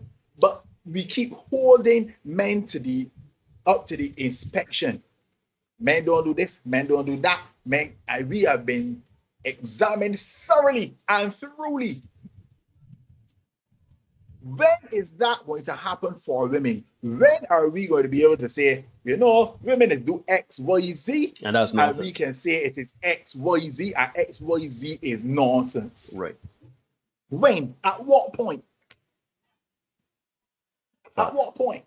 If we can't do that, if we cannot be honest and say, yeah, they got some toxic stuff going on both sides of the fence, And call them out when it's appropriate. And call them out when it's appropriate, and not go with the whole, but women do it too, or look, women have been doing this for a long time. No, Barry, we're not doing that because at the end of the day, right? In this space, and who we talk about and what we ain't talking about predators. We ain't talking about RAPEER, sexual assault people. We are not talking about people that are the low hanging fruit. And we don't plan to be lumped in with that because at the end of the day, I can promise you the experiences I have when it comes to women. There ain't no women that I've ever dated or dealt with here. But if you know Neil Hoyt, and you know it comes to sex, I is a man that you literally got to tell me, so are you going to come and have sex with me now? Because I ain't gonna put my hand away to hear, you think it is, you think that. No. Exactly. I ain't doing it. Yo, Dave Humphrey in the chat. Shout out Dave, man. Big respects. Thanks for coming through, Dave. Always good to see you, buddy. Been a while, a hot minute, but good to see you in the chat, man. Yeah. So Barry, you got to understand your comment of saying that men are dangerous, and saying things like, if you're a woman, you have a gay friend and vibrated with you. I literally have said after past relationship here recently that I can use my hands and focus on myself and never engage another woman again. But I was lying to myself. I was speaking out of anger because you can't talk to your hand for the rest of your life. You can't hug at your hand. You know what I'm saying? And that gay friend talk and that vibrator talk is just, I don't know what that is. I don't know. But anyhow, the point is that we got to be careful how and what we say. And we have to understand that when Derek reads certain things or brings certain things to the table, it's not that the man looking to essentially push buttons to kiki and laugh. Yeah, there are some things that we know when we push back on or we say, we know this can be controversial. And, I can always reference Ramel Miller because during that episode, we really thought that was the end of that we have come to the end of the road. But the reason for bringing him on was not to push buttons and watch the world burn in flames. It is for a bigger discussion. And the bigger discussion is that, yes, there is a disconnect in the dating scene. Men and women are doing things that don't make sense. Men are going their own way as a result of it. Women are choosing to bite dogs and be alone and go with this toxic behavior, saying that men in this and men in that. But in the end, it's not serving anyone because Derek reads the stats almost every week. Divorce rates, marriage rates, single people, married people, everything like that. And the numbers don't lie. We've heard people, on social media, right? We see it. We see women one day say men in this and that. Next, this man says, they dance, how dare he this, that. Next, we forth and ring the gong and everybody circle around and point and laugh. But then in another post, today. And then in another post, today. And in another post, then wishing them could go up on a date. They're wishing that they could have a man engage them. They're missing being swept off of their feet. But if you keep putting negative things out in the space, because it's the same thing. If you on social media saying, well, who's this man that comes sliding in my DMs? Why this man feel he could come and talk to me? Men ain't this. Look at that. Happy Father's Day to all these single. Were you telling us men that really are worth our salt? Were you telling men that literally trying our best to be the best that we can do? And we see you, we like you, and we say, all right, well, how we can engage this woman? I don't see this woman away. Let me slide in this woman DMs. Hi, good night, beautiful. How you doing? Oh, let me screenshot here and put it on blast. Yeah. You know. So then, what are we supposed to do? We don't engage. So if you keep putting out that message that you hate men and men are this and men are that, and you don't be specific in what you're saying, and you don't at least soften your stance to allow the men that you want to come in, because you do want men. Everybody wants somebody. Don't let me. So we gotta stop fooling with foot, right? That gear friends and vibrators and the gym and the boys and this and that, the next are sufficient. Fill the void. No. You're making a point, Derek. Before again, hot. Yeah. I really want Barry, I want you to approach this situation a little differently, because you seem to be of the opinion, and a lot of the ladies as well too, that women are victims and start out as that's the default position, that women are victims, right? Shout out Larry Marshall. He said victimhood is a currency. You got something in the background there going, Neil. Okay. He's on break. No problem. Listen, let me start up. Yeah. Let me start up a GoFundMe for me to get. I just joking. But I really want us to appreciate that as much as victimhood is a currency, everybody is not a victim, right? Everybody is not a victim. Because you come out and say, "Oh, this body," what happened? I been talking about victim shaming and all that. No, there's some things that just are. Some people claim to be victims in situations in which they initiated, and that's just what it is, right? Tara Gill, shout out Tara, and that's the point, right? Tara, women ought not to bait men. Period.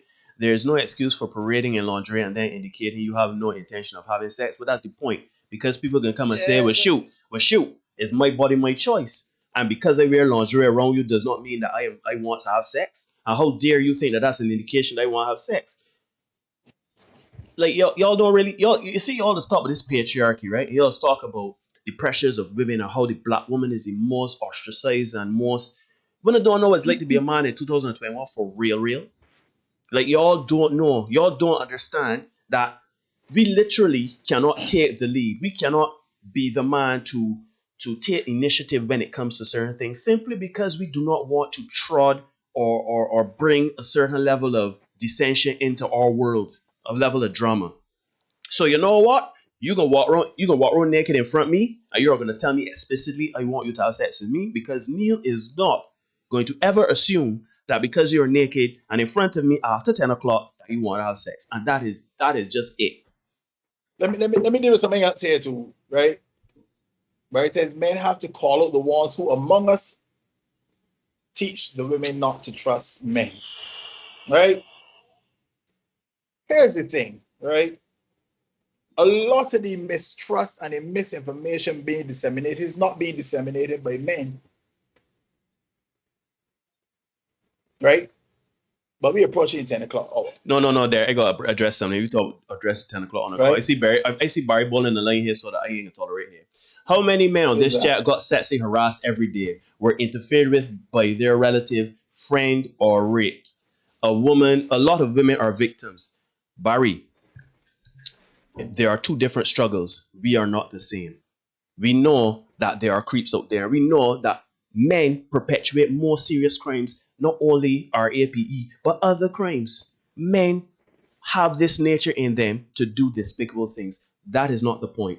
Because you're not going to devolve this argument into, oh, we don't know the struggle of a woman, so we all don't know what it's like, or you're not going to invalidate what we are speaking about here, because in the end, Yes, women go through a lot of things on a daily, but you are not going to come here and empower a subsect of women to feel as though that they can say, do, act, and behave however they want because of something like every woman goes through on a day. So because a woman goes out every day and a woman gets catcalled, a woman gets harassed, a woman's interfere with her relative, this and that, and the next thing third, she feels as though that what?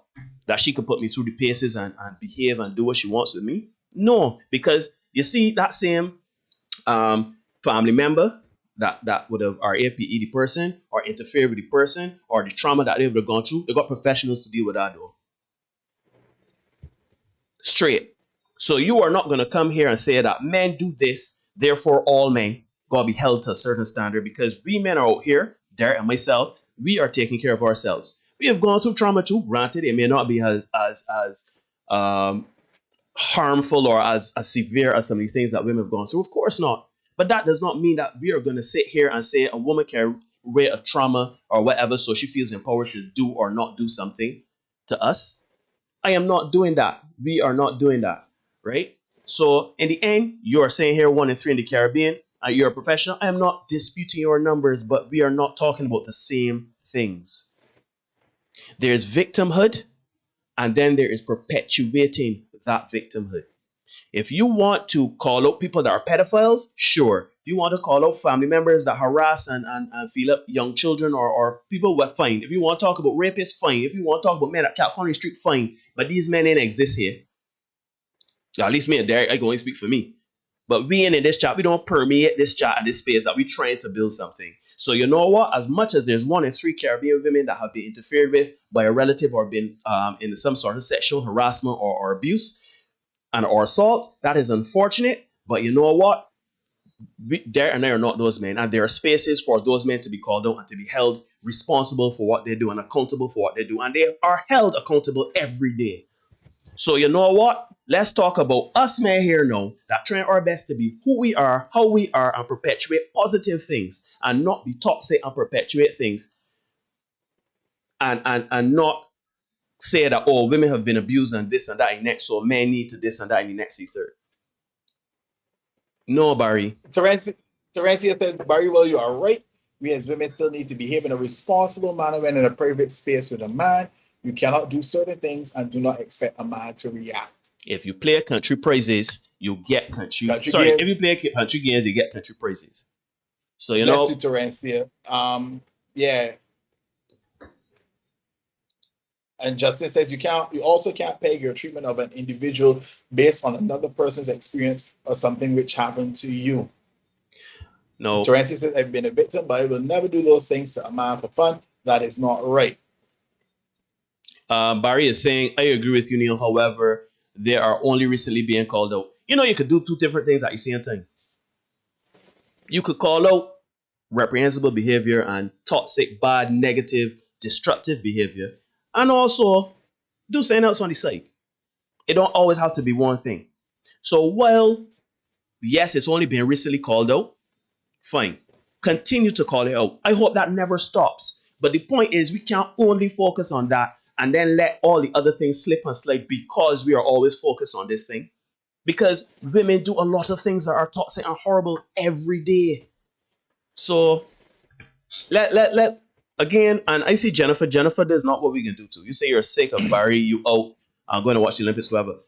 This is what this space is about. We are not going to call any comment silly. We're not going to call any comment stupid unless you really, really saying something stupid. But in the end, we welcome all voices and we're trying to talk about it because we are hoping that in this space, we can educate Barry and Barry can educate us on some things. Because I did not know 1 in 3 Caribbean women were sexually abused. I did not know that. But the point remains, Barry, is that you can do 2 things simultaneously. And if we continue focusing on one thing and one thing only, we can go to the polar opposite of what was happening before. Where women feel important. Dave said, too far east is best. Exactly. So, Barry, don't worry about it, man. I mean, continue talking, continue sharing. That's what we're hoping here, right? We're hoping to educate and we're trying to flip the narrative because we say things just so off the tongue. Oh, men just do this. Oh, men just do that. It's so instinctual and point blank no. That we say these things, we're not really processing these things because it sounds trendy, because we hear it in the media all the time. Right? Men are this, men are that, men are... You said earlier men are dangerous. Well, I ain't dangerous. Shoot, as a matter of fact, I've been called such a soft man. I am not a dangerous man at all. Women have said repeatedly that it's like pulling teeth to get them to engage me and to interact with me. And is this my woman? So, come on, Barry, man. We can't. I see my girl Michelle in the chat. Michelle says, I think it is important for people in this time to know whatever trauma we have been through, there is help available. Some of the problems we are because we refuse to accept help. There you go. There you go. And that's the thing, Jimmy. Humans are dangerous. So this whole rhetoric of men are more dangerous than women, or women are more dangerous than men, like the emotional damage, the physical damage can be done by anyone. Sure, we are bigger, we are stronger. You know, we could do things. But there are a lot of things that happen on the flip side of the coin that a lot of things don't get addressed because a lot of women feel that they can do as they like because of how they love, because of what they have, because they know that men want sex and they use that as a weapon. And I am sorry, Barry, but we're not gonna allow that. We're not gonna allow that. If you feel that way, that is fine. But in the end, we have to understand that there is a context and a subject matter that is going out there and some things permeating where everything is getting lumped into one. Sexual assault, or APE, battery, all of these things are being lumped up and wrapped up to empower women to do and say certain things that don't make sense to the rest of us. Because, in my opinion, a small subset of men perpetuate these crimes. I don't think every man, I don't think all of you out here are APE, ING. I don't think we all sexually abusing. You understand? I mean, yes, we have toxic behaviors, but who doesn't? And we're trying to fix that. So you know what? Let me be cognizant and be careful. Sorry, Derek, man. Yeah, man. You're ranting all over the place tonight. I want to come back to Justin's point. Justin says, don't be guilty of casting masculinity in the mold of bad men. And unfortunately, that's a place to which we have come, Justin, where it is a case of everything man is bad, everything woman is good. Or at least, well, fellas, you can let me know if that is the impression you get these days. But it seems as if everything, we don't even have a problem saying toxic masculinity. But when we talked about toxic femininity a few weeks ago, it was as absurd a topic as you could ever get, right? Mm-hmm. Because it doesn't even exist. Right. Right? Barry said women weaponize sex part because men put it at the top of their needs pyramids. No, women weaponize sex because they understand that they cannot generally, no, women cannot dominate men physically speaking. So they have to be softer, they have to use more manipulation and stuff like that. And guess what? Men like sex, so it's easy to use that against us. But anyhow, we are at the 10 o'clock hour, Neil. Yeah, man. Let us not go any further with this. My phone can't cope, so I need I get that in here. So it's been a long night. On Thursday, I think we should really continue this discussion or kind of go off on a little shoot from it. I think we should talk about if women really like men or not. I think that'd be an interesting. You gotta give me the bumper club. No, you gotta give me. Oh my god. I ain't got that one no more. I give you the Caribbean version. Yeah. Do women really like men or not? You know, considering that clearly we're disposable. So I think that would be an interesting discussion to have. Mm-hmm. And as always, we'll become on Thursday. We don't make the rules, guys. We just make sure you know what they are. Be the best version of you for you, and we will see you guys on Thursday at 8. All right, good night, everybody. Peace and love, and be safe. Thursday. You can go so far, baby. I hope it lasts forever, baby.